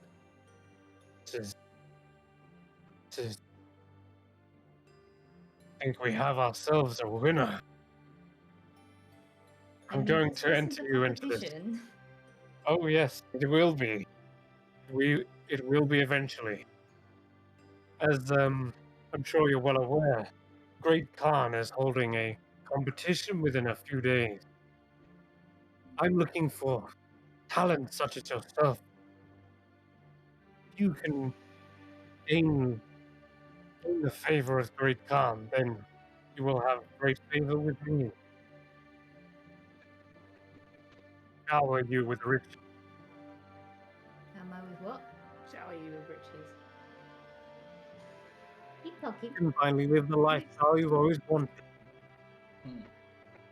I mean, I do have one question for you. This Hmm. competition, it is a regular thing. It's a new thing, as it happened. It's just come Okay. about. The blood sport of the slave pits have, they've grown. Most of the Tau have outgrown them. It's the same every time. A big muscular minotaur comes along and floors the next dwarf who thinks he's already got it. Oh, I know, Ugh. isn't it? All this bloody warfare can get very boring. Mm. Not refined. Exactly. Imagine a fluffy cat taking down a minotaur. I have you know it's an art. Thank you very much. I'm more of a racer myself, but I'm kind of curious. Do you know any of these other potential bards that may be in this competition? Have you heard anything? Everyone seems to be keeping their cards close to their chest. It being a new thing, they're trying to keep their talents hidden so that it's that much more of a surprise and a wow for the audience. But I do know there are dancers, jugglers, and lithomancies. Lithomancies. Lithomancers, yes, they're stone shapers. People able to wield earth magic. This could be quite fun, actually. Elias, are you in as well? Like, as a team or That's a good I mean, question. against each Well, other? we can start planning out a performance if you wish to enter as a team. That's something I hadn't thought of. I mean, is Or I there a could send group you in as section individual. or is it just single acts? Well, normally it would be single act, but there's nothing in the rules that say that you can't enter as an acrobatic troupe or There we go. a If there or is a no dance. rule for it, then why not? They can't exactly say no. It's all about strategy, though. If I Mm. send you in as individual acts, I have perhaps more chance at winning. But if I put you all in one basket, then It's true. there's more on the Well, line, but there's a greater And chance. how competitive are you, Andy? Pretty competitive.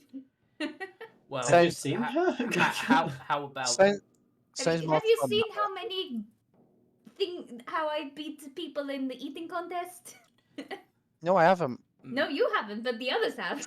may I make a suggestion, my lord? You may. Rather than putting all of your gems in one chest, why don't you split us into two groups?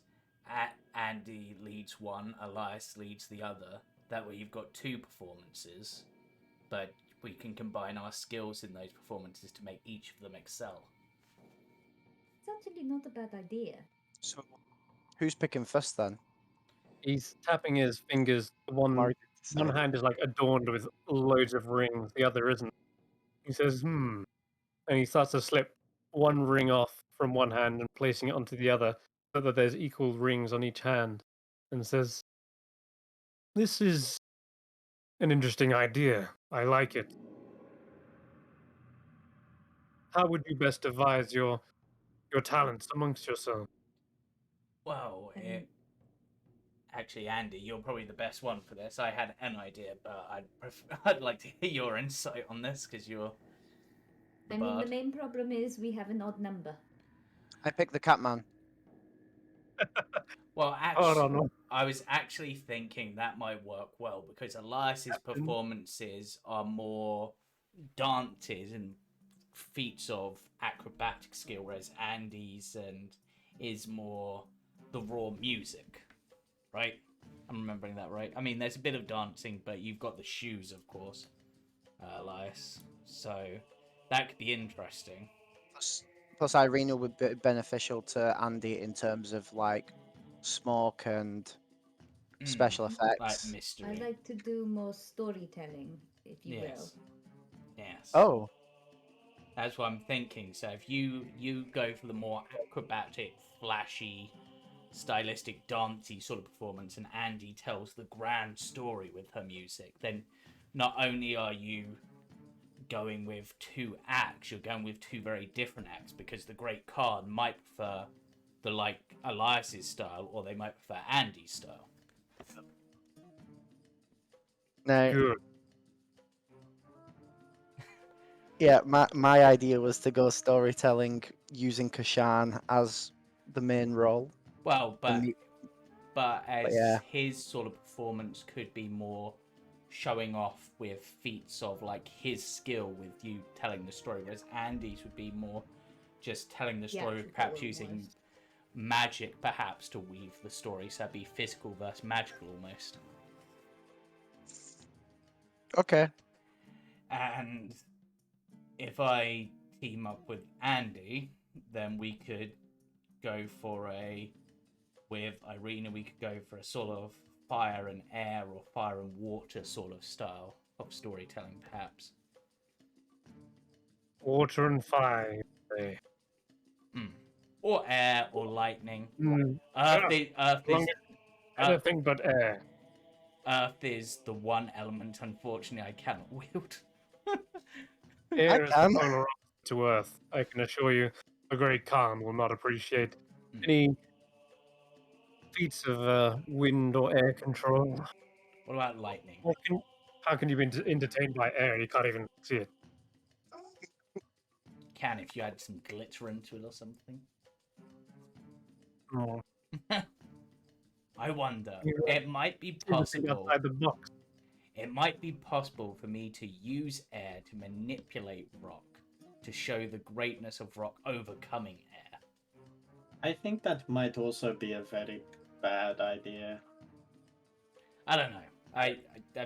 Performance, not normally my thing. I'm more of a marketing or delivery or beating people up kind of person.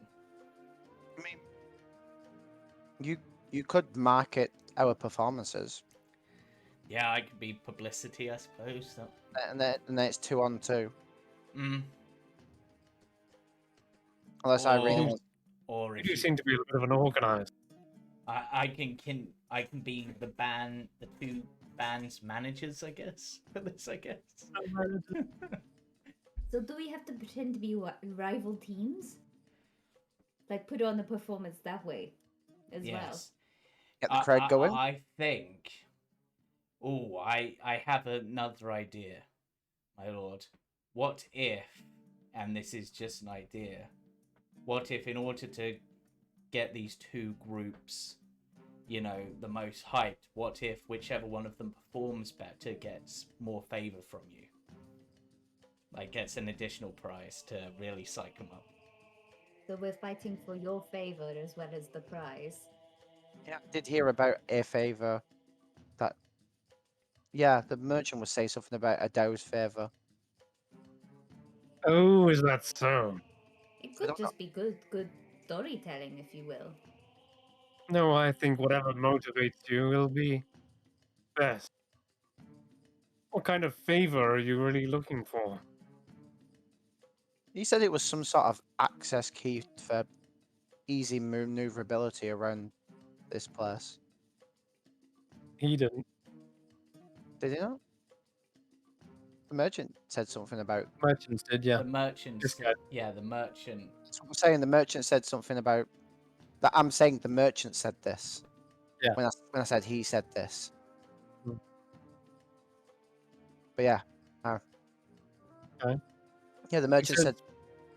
Well, if that's what you wish, hangs on that word. I suppose I can offer something of more than just monetary value. Well, If you win the whole thing, then yes, I will grant you a powerful boon or favor. What about? Do you have diamonds? He raises an eyebrow. I'm afraid not. We have a friend who is a bit under the weather. Diamonds are a lot harder to find. They seem like they've been almost dug out already, monopolized, and now vaulted. The great Khan himself, he would have the diamond. Perhaps there's a reward for this competition. So if we were to gain the Khan's favor, then perhaps we could get something like that way. That's extra incentive.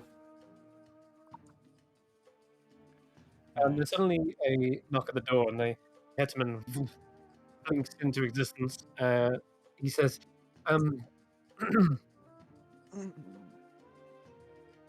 says migration. Bosasif the Daring has, well, he has accompanied me and is now outside your premise. So should I? He wishes to seek audience. Should I let him in? He says, not right now. I'm in the middle of a negotiation. We're in the middle of planning the grand competition. He says, well, it's either I let him in or he said he will make his own way in, which I assume means Would break down the door. Would you like me to go speak to him whilst you continue to plan with these? I don't know if that would be seen as an insult. I'm still fairly new to this. Dow, of his strength and position, he would likely kill you on the spot if he saw you as just a slave in his way. I mean, he could try. As this back and forth goes on, you hear this loud bang, and you hear the crack and fissuring of stone and earth. I think he's chosen the latter of the two approaches, Your Grace. And suddenly, you see this hulking Dow busting his way in, grabbing a hold of the doors and just sliding them like they weren't normally slide doors; they were actually on hinges. But now he just slides the earth into the earth itself, like pushing it and crushing it. And this gentleman, I will say, stomps his way in, even though he doesn't actually have legs. But his stomping is probably his large knuckle fist that push his way in. And there is also the accompaniment behind him, something on a chain, and it is. I think most people would recognize it as a gorgon, which is a large metal ball. That's the one. It's like a large metal ball, and it is breathing out this kind of poisonous-looking gas from him. And he tugs on the chain, and there's a muzzle that closes the mouth suddenly, so that the gas doesn't escape. And he's got a bone club in the other hand as well. It looks like the femur of perhaps a large T-Rex or something. And he says, he looks around the room for a moment, catches his eyes with Haran, and says, what is all this about purchasing my slaves? They're mine. They belong to me. Positive. How kind of you to grace us with your presence. I had not expected you so suddenly. And he's looking around the room as if he's like trying to find said slaves. And he's like, Where are he says, "Well, these are yours, are they not?" We were recently captured by Terak, and he was Literally bringing about us to you yeah, literally about half a day ago. when we, when we ran into Justice Duran. Glances at you with eyes like sharp flints, and he says, Who are you who cares? Interrupt conversation between the Tao. Sorry. And actually at this point he's It's like, if you are new, then where is Terra? Can we speak? Yeah, you can go ahead. You can. I don't know if they'll let you, but no, that's what he I'm asked the question to him. Yeah, I asked the question to Oh. Buzz as if can I speak? He repeats, You answer, where Terra? He was with them. I was told to stay behind to perform for a merchant to get these boots to help with work. But he didn't come back, so I assume he's gone rogue? the deception check. I'm fine with this. This is fine. I'm fine with this. I'm fine with this. I'm fine with this. Terek's gone rogue. That's the story now.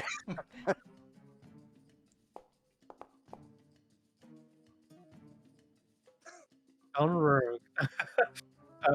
Okay. So he looks around. Seems to just look around the room and notices Irina is backed off into a corner. Honorary. He would never. He's loyal to me, but he always was a little more ambitious than what his station allowed. Do you see the other Dao speak up? Assertive, if I may, I will pay you handsomely for these slaves. They're clearly worth more. They're more trouble than they're worth. Plus, Derek had actually wanted the to gone rogue, then he would have stolen these slaves and tried to sell them off himself. I will pay you direct for them. No money will have to go for any other exchange.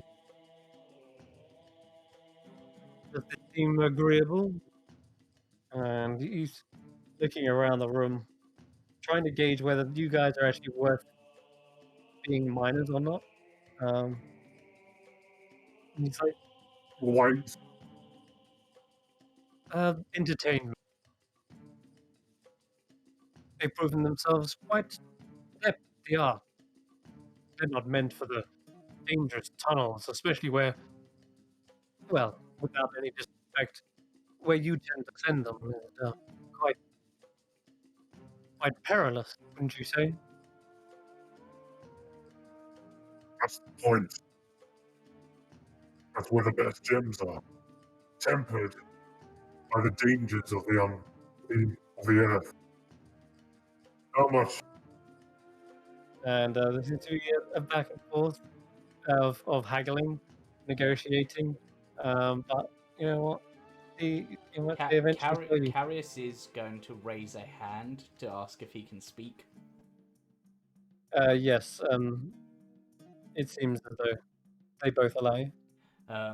Perhaps to make this meeting more agreeable, I do not know if you have the device for this, but perhaps some of this might be of assistance. And he'll pull out the quartz because it's meant to be for meetings and like calming emotions and stuff. True. You want to use that now? Yeah, I'm offering it to them because it had 2 uses. So I'm offering them like one. I pulled out 1 use's worth basically. Yeah, it does. You do see then, in that case, Haran says, "What a perfect occasion." Yes. And he fetches his hookah. In fact, there's probably one already on the table. Take a seat, Positive. Put your pet at ease. And you see them sit down as this quartz lit up, powdered quartz that is, and it is.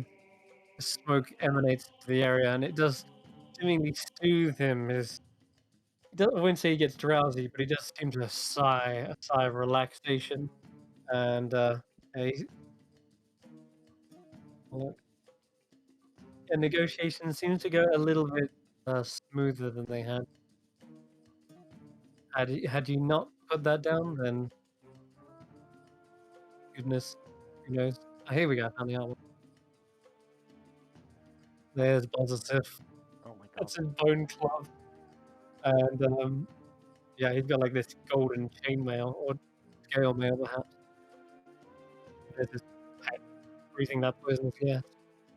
The pet seems to even be harmed as well from this effect, and you see him sort of going down onto all fours and resting his head on the ground.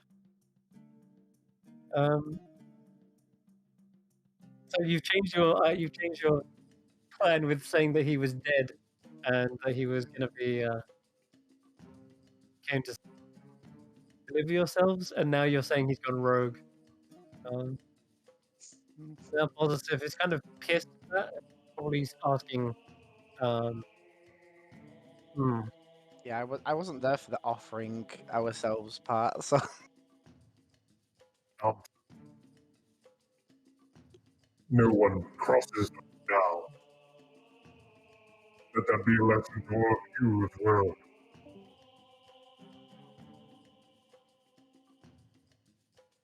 of course, I'll do my best to see if I can track him down. I'll question these thieves about their last known whereabouts. If there's anything else positive I can help you with, then by all means, stop by. Please mind the marble work. Quite he seems to nod, and eventually, after some back and forth, seems they even end up kind of like chuckling and laughing, uh, exchanging stories about how certain chain gangs in the mines, etc. And it seems Heron does a good job of maintaining a sort of semblance of interest, uh, even though it's where his expertise lies. Positive finally stands up and says, "Well, I best get going. I have a rogue slave driver to hunt."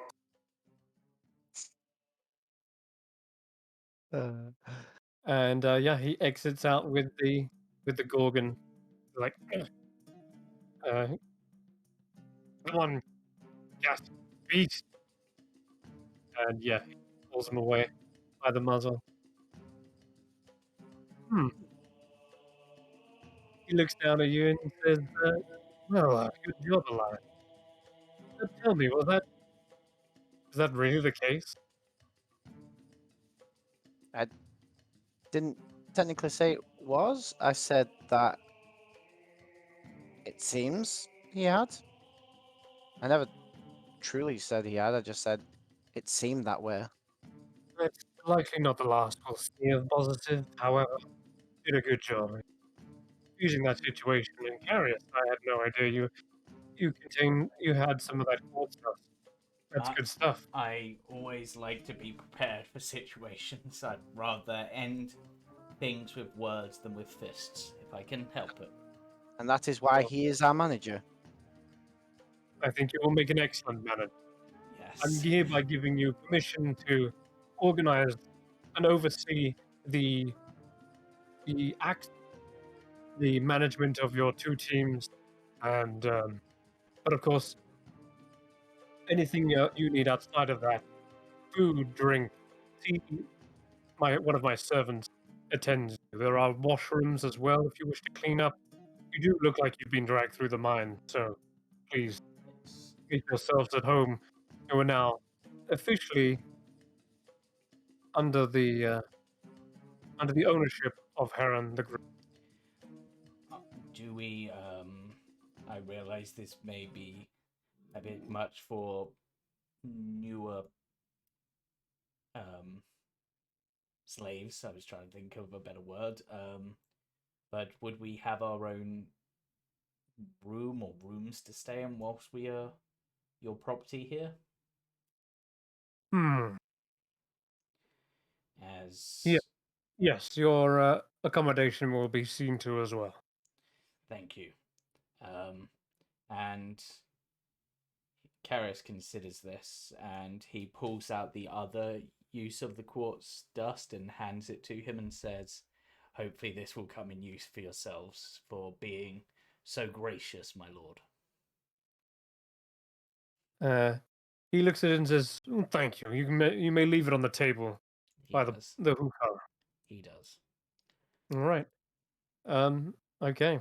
So for the time being, you got yourselves in already, thanks to a natural 20 on Elias from earlier. Really, you got picked up by a talent hunter already, and he's given you the reins of this place. Yeah, we've Um, well and truly found our sugar daddy. yes, you could tell. It's still Oh, the yeah. best line. I think that might be the next episode. Yeah, yeah, I do like that. That made me chuckle quite a bit. I think I'll probably start off with trying out this massive Organ. instrument here. Sure. Yeah, there's probably a servant that was already playing and kind of creating a little atmospheric music, but he steps aside and offers it to you. Not as well on that. I've not had as much practice. Still not. I think I I got may. The servant says, "Well, I can teach you if you wish." yeah. Could I do. realize even though this is all keys, I realize it's all played by strings in the back. It's something I need to add to my repertoire. You see, each key is like made of a like a cracked marble. Hmm. Do you? Yeah. I realize I should probably know this already, but do you play many instruments, Elias? Anything stringed. As I said when I first introduced myself, king of strings. Hmm. I'm wondering if maybe we can use your talent with multiple instruments as part of the performance, like maybe you move from one instrument to another as part of it. Could work. Could be interesting. Yeah, my need for the Catman is I think our performance will be fierce and aggressive Hmm. while he does his acrobatics against a foe. Hmm. I can definitely do that. And what do you need to help make that performance a reality? Like we've obviously got 3 days to prepare. Mm, Well, the thing that it'd be lacking would be special effects to an extent. I can create a background. Hmm. However, can I do both at the same time? No, Hmm. I think it's is it concentration for major image? I want to say yes, but that It is. yeah. Oh, when you cast a spell using a spell slot of 6th level or higher, the spell lasts until dispelled without requiring your concentration. So I could do both. So my idea would be to major image to create a background that I can change while summoning a construct that Kashan can fight. That could be interesting. And I I like it. produce this battle music. So you're going for the sort of epic sort of story, almost opera in its nature, perhaps. Yes. I might even chuck a couple of cards in there to create a few illusions of foes Nice. he could fight as well. Then with As he holds up the deck of illusions. yeah. Then if you're going for the whole action set piece, we probably looking at Andy, I realise the guards have gone, but I'll just say this is perhaps a thing. Then, perhaps for your piece, we should go for something more subtle and mysterious to sort of play on the heartstrings, perhaps, rather than. Obviously, the Mighty Kashan is a mighty fine song. There's none like it, but it would be very similar to Elias's performance. So we need to definitely do something to make your performance stand out and be, in case, for example, maybe the Great Khan doesn't like epic battles. Maybe he wants something soft and mysterious and Something that makes him tear out gravel yes. or whatever Hmm. these things cry. Yes. Sand. Sand. Yeah. Well, I did once hear of a place where it was so dry it had negative rainfall, and you could the ships were designed so they could literally sail through the silver like sand. So maybe they cry something like that. Maybe. But yeah, I do offer a handshake, and Andy's not here, but a handshake to Andy because this is going to be a fierce competition. It will Let's, be. Yeah, let's hope we don't get pinned against each other. Mm. When it comes to it, I don't know how the competition works. well, with two, But if it ended up being like a talent show and you have to get through various rounds in order to even get to perform for the Khan, then perhaps you might have to compete. But if both of you could get through to the final rounds for it, then we'd be guaranteed a victory. Yeah, I almost hope you get pitted against each other. At least that would make things interesting. Yes, it would. Either that, or it's just gonna be a everyone performs and one person's chosen who's best. yes. Who knows? But either way, it will still be a competition between the two groups, so it's important to try to. As long as it's not a loser gets executed kind of business. I There doubt won't it. be many slaves down here if that happened. I doubt, but I doubt it'll be that. You see that the headman says, "It is doubtful that they would execute you. The Dao are ones they are slavers. They see value in So assets alive, but it is not unheard of. Would you insult Dao beyond the point of imprisonment or enslavement? Then yes, there has been known for executions to be buried alive or crushed. how long have you? Maybe we should aim not to do that. Yeah, let's not do that. But how long have you been down here? We haven't really spoke to you. We've obviously been speaking to the new master. Ah, well, I have been here for as long as I've lived. How long have you lived? Oh, You're covered in dirt and dust. Please, the master has requested you bathe. There is a mud bath ready for you already. In fact, he leads you quickly into the bathhouse.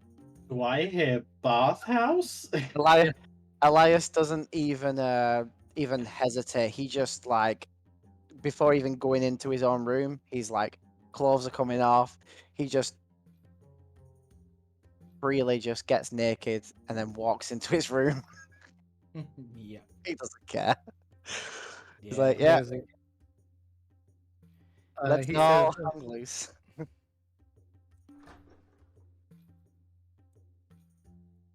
But he's talking through the door with the door open. He's just like, yeah. So, how long have you been alive then?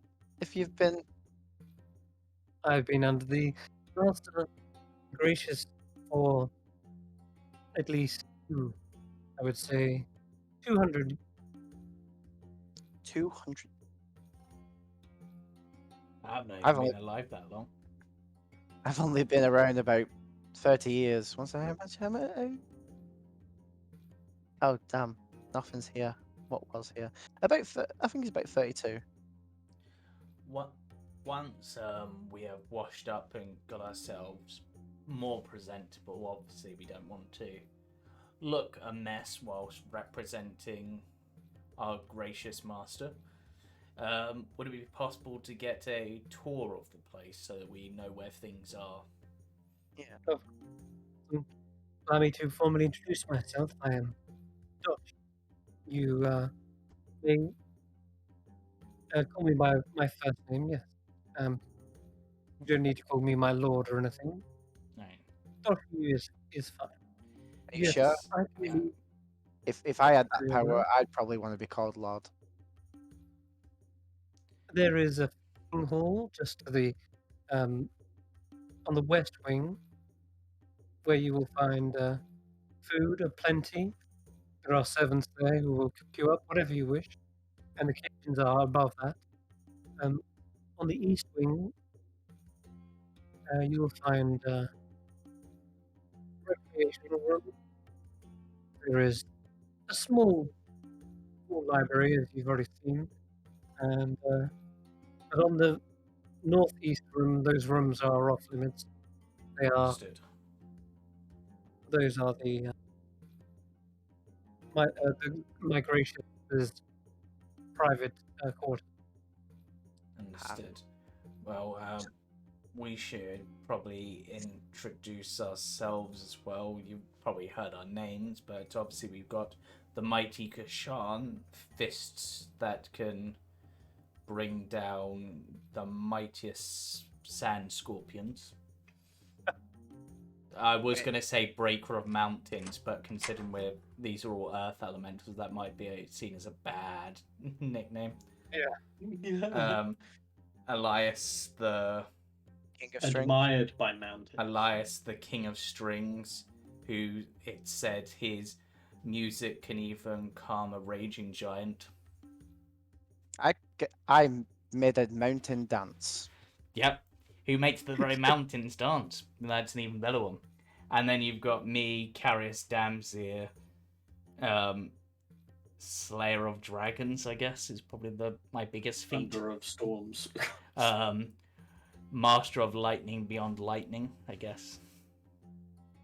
Dragons, you Yes. have not seen their kind down in here for many generations. We took down 4 young adult dragons. And it just pops out like, What really? colour? That's amazing. Were they gem dragons? No, they were blue dragons, lightning breathers. But the greatest bit about that story was I got to throw their own lightning back at them. You should have seen their faces.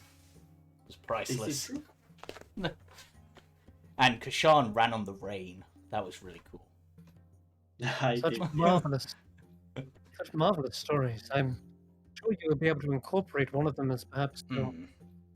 That's what I was thinking.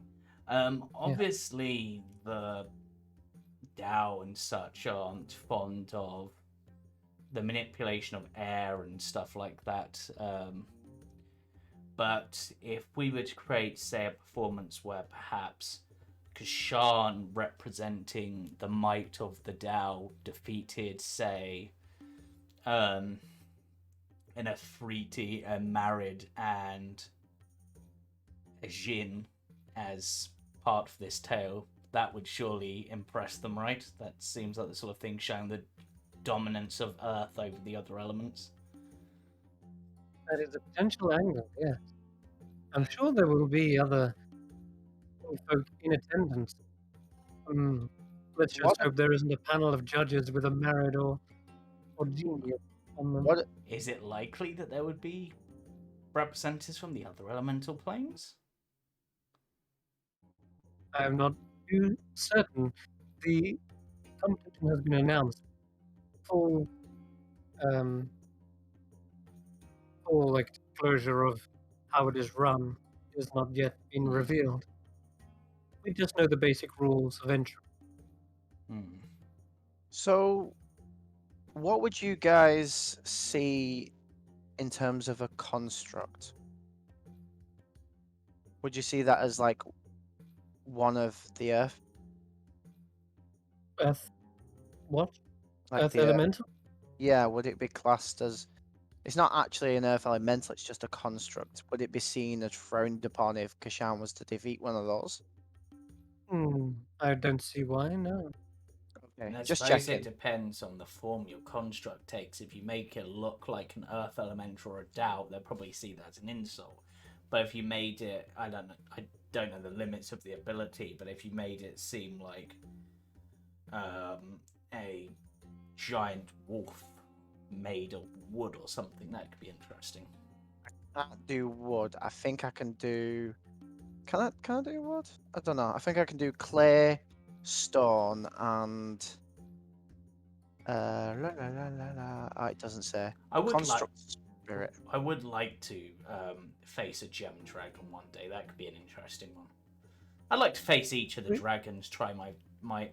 Yeah. I'm afraid So- that the powerful Tao, such strength and in such number, managed to drive off or defeat most of the gem dragons inhabiting the Earth elemental plane. There are still perhaps some are left alive, but if they are, they have been dominated or enslaved. Now held as pets So I can or do below by the Tao, as Yeah. is all races who encounter them. Sorry. I can do metal, stone, or clay. Well, if you did metal, then you could. If you did something like, I don't know if it'd be possible, like that big metal ball that the Daring brought in with him, and Kashan defeated something like that, you could almost have it as like taming that beast for the Tao or something. That'd be cool. That would be interesting. Yeah. Something showing a showing of domination or Yeah, something would of course if we can ease give him them down. if we can get him a chain or something, Mm. we could give it like I could give it a collar and he could defeat it, and then when it drops down onto its He collars it. knees, he collars it. You could use Cheney Dave for that, right, Kashan? Cheney I what? could do, yes. Cheney Dave. Cheney. Yeah. I think you pull need out to my, introduce him to Cheney Dave. I was gonna say I'll pull out my my chain and sickle. That would be This perfect. is Chainy Dave. Yes, we are no strangers to pain. So we make it a 3-part act performance. I throw out 2 of these, and I hold up the deck of illusion. And as Kashan hits them, they dissipate. Because otherwise he'd go through them. Alright.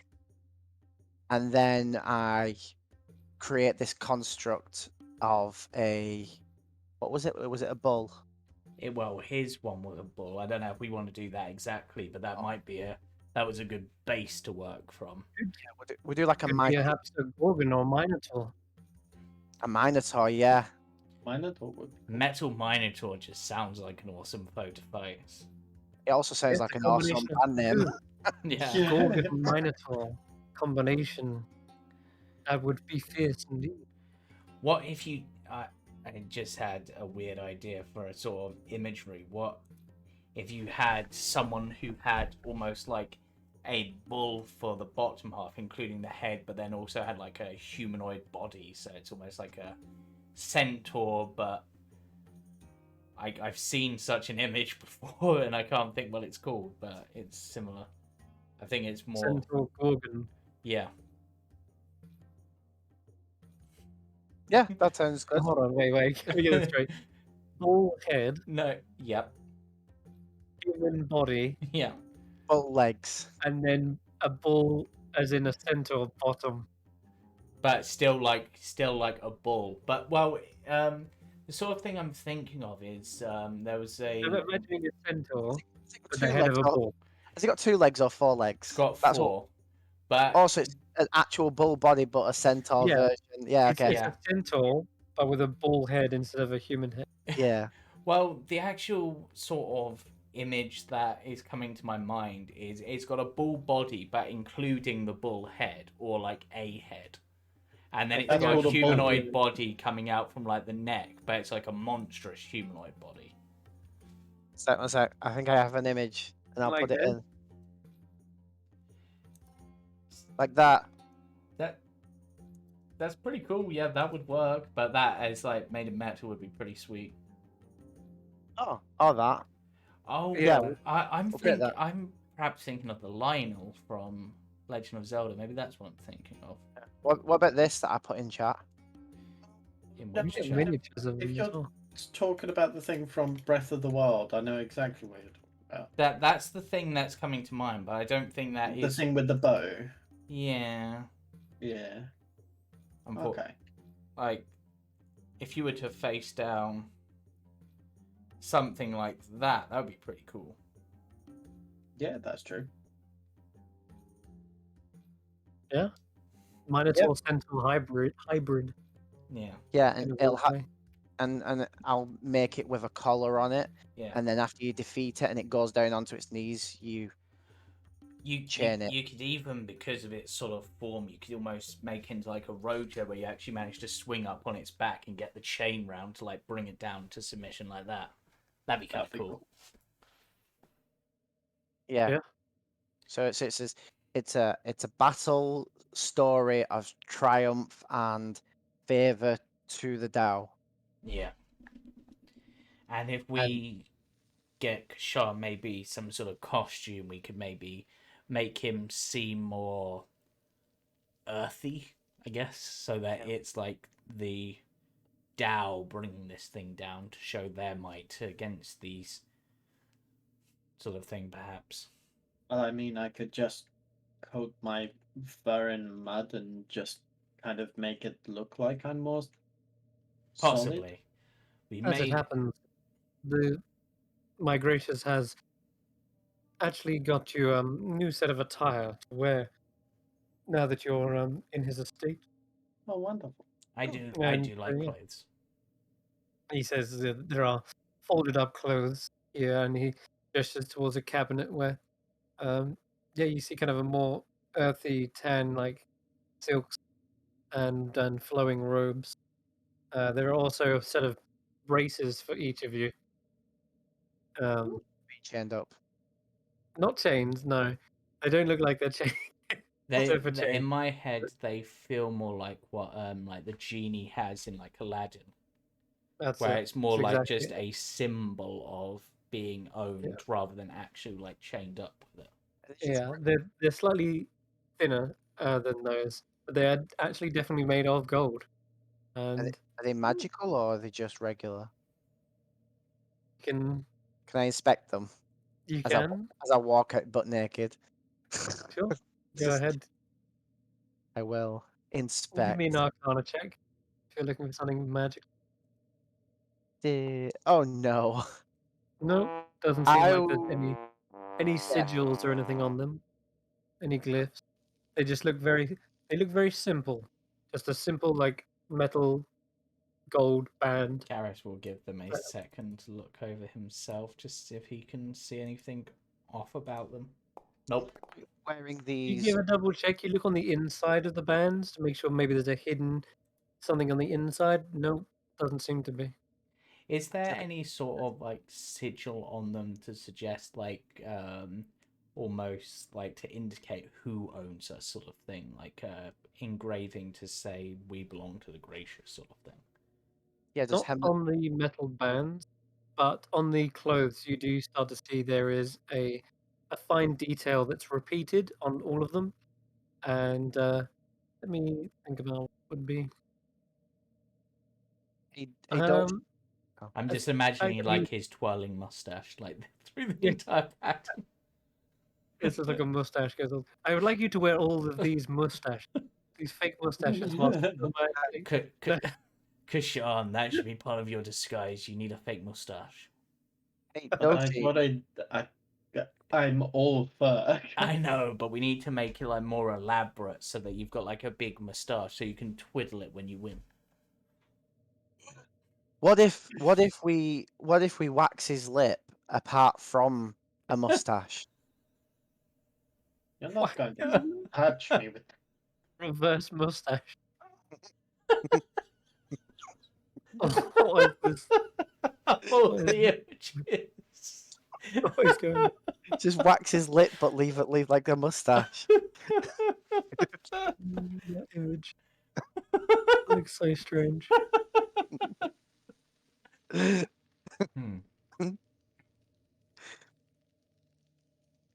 You shan't be dealing with your shit. I Yes. shan't be dealing with it. Oh, that should totally be a catchphrase you use. That's racist thing is a bit overdone. Cause shan't be dealing with this should definitely be your line from now. He hasn't used that racist in a while, to be fair. Yes. Right, I should just continue to carry us through everything. So, Doshi, am I alright wearing these under my raiments? Garment? My they armor? would. My greatest has requested that you wear these as sort of a part of a uniform and part of identifying you as his entertainers. Yeah, but I can wear these under my armor. Correct? Under your like looks over and what is your armor? So long as it's not like covering everything. It's half plate. Half plate, isn't it? Yeah. Yeah. Says you have no need for armor. My gracious employs a You can still see the security arms. himself. Yeah, you can still see the arms and the legs. So you could probably still The see. detail is on the breast pocket. Ah. At the moment, I'm Says- just picturing Goku's uniform at the moment. But But probably I in assure like you, there's browns. no need for armor within the estate. You are well protected, It's more of a. and you do see stomping around in the background. Near the entrance, there is a heavy winged creature that walks around on clawed feet, and he's got like this big horned head, and like this snarling, sneering face, looking in your direction. Yeah, can I wear It it? is a gargoyle. Can you get me a larger size so I can wear it over my armor, because I won't be able to to practice and perform with that around. It'll give me jitters if I'm not wearing my armor. And I kind of incorporate the clinking of my armor into my performance. That is Gargoyle true. is dead to you, not an adversary. But he does need his armor for the performance. It's very important. There's certain little clinks as he's dancing there, part of the rhythm, part of the beat. That's a percussion. Let me see. I shall ask for permission from my gracious. Just a larger course, size would be nice. I'm and of I can course fine not wearing my armor on the first time. I don't wear armor. Are you enjoying the mud bath, Kushan the Mighty?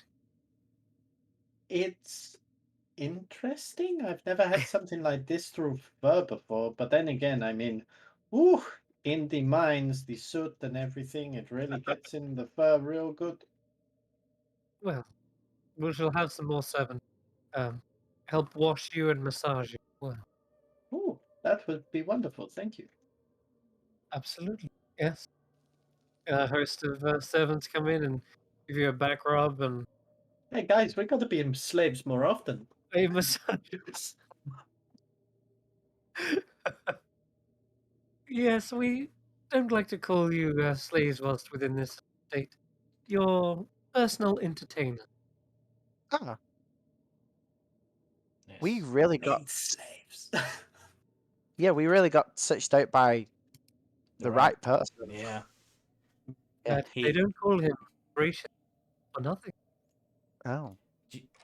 I've got to ask, do you know how he gets his moustache quite like that? I mean, I've got my little goatee, but I can never quite get the twiddle. Yes, he uses a clay like cream that wax it keeps it uniform. There. His wife always adored him growing a mustache. Wait, So he kept it. adored? So his wife is no longer with us? It is very sad to say that indeed my gracious's wife passed away some 10 years ago now, I believe. Well, it doesn't mean much, but I am sorry for his loss. It's hard to lose someone you care about. I fought entire pirate fleets for people I care about. Indeed, but he has maintained a recently, especially, he's been more upbeat, less Hmm. dour. I think perhaps the idea of the competition has set his mind to something. He's excited about this new prospect, perhaps. Maybe the prospect of maybe even meeting the Great Khan, gaining his favor. Hmm. So, See, you can roll an insight check as well. Said that. Yeah, we'll end it in about 3 minutes. 18, 8? Insight. Yeah, an insight check. As Doshi is explaining the circumstances of his wife. Yeah, it seems to be telling the truth and all of that. But in addition, it seems like Doshi is sort of guessing as to why he's suddenly in a good mood more recently. Um, but Doshi is not 100% certain. But he does seem to have a suspicion that it is surrounding something to do with the competition and the Great Khan himself. hmm. I, but yeah, whether he's hit the nail on the head or not, you're not sure because he himself seems to be stroking his beard. Says, but yes, either way, best not to bring up his wife or i- in topics of conversation, just so that we don't bring back Bad memories. sadder memories. Yes, Of course. we're on the brink of a breakthrough in terms of his um, demeanor and personality. He's definitely getting more upbeat and happier day by day. Um, Before we wrap up, I'm going to Fort- lean over to Kashan and be like, Fortunately, caught him in a good mood. Kashan, I realize not necessarily my business, but how long ago was it that Ladorvu came to the Earth plane? Do you know? Is there a date per se? It would have been way more than a decade ago. Yeah, Yeah. hundreds of years Well, ago, I was maybe. wondering if it was less than 200 years. Oh, maybe maybe about that. 200. Because if Ladorvu did this great thing, like or whatever, or learned something here, perhaps others might have heard of him. So if this guy's been around for 200 years, How long has the big guy been around? yeah, just an idea, but of course it's your path, and I I pissed you off once before with my incorrect way of helping, so I'll let you make the choice. Yeah, Should we probably about that as it happened. should we save that conversation for next time then? Yeah, Yeah, definitely save that for next time. good. But yes, That's a good point. Yeah. Bring it Adoshi says there is a memorial to his late wife in the East Wing. But yes, in the meantime, though, finish your baths, dress as you please, and help yourselves to wine in the feasting hall. Thank you. Thank you. And you see Doshi take his leave, takes a bow, and closes the door for you to finish your mud baths and such.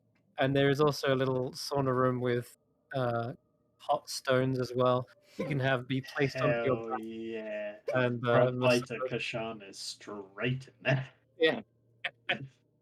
And so yeah, we finish on a nice pleasant note as you guys uh, have a bit of a spa day for the rest of the evening, which beats the minds especially. But yeah, you've made some good progress so far. Next session, we'll perhaps start working on the X. And do you still need to redo, or at least try to get contact with her, purely because she might have the information on Raheem. And the last thing that you need to do as a goal is find passage through the old maze. Yeah. Eventually, you need to get to the center where the diamonds are. Yeah, because Uh, we're only on like the first, like the yeah, outermost layer, aren't we? that's right. Merchant mentioned that guards they operate the doors effectively. We'll call them doors that transition deeper into the maze. And he says that they are given keystones as a form of identification Hmm. that act like permission So you've already seen like some jade stone. This guy's backsheesh, more complex keystones to get for high security areas. So you need the jade to leave from the mines to get into the markets, and then you'll need something else to get from the markets further on, and it might be a gemstone, it might be a gemstone carved in a certain way with certain magic in it or something. With a dowel steel, Yeah. typically, to enter into another area within the maze. Yeah, you get the idea. So those are your goals for the next week. I think that's where we'll leave it up, wrap it up. Thanks very much for watching, and thanks for these guys for playing and finding their own route through the maze, because this is what this is all about. I'm sort of hands off and letting you guys decide your approach. And But yeah, for those who want to see more D&D fun, join us Sunday for the Carnival cards as they continue their journey through the Witchlight Carnival and beyond. And join us on Monday where the party continue on their journey through the Underdark city of Shinoris and find out what lies beneath. So join us then. Bye. Bye-bye.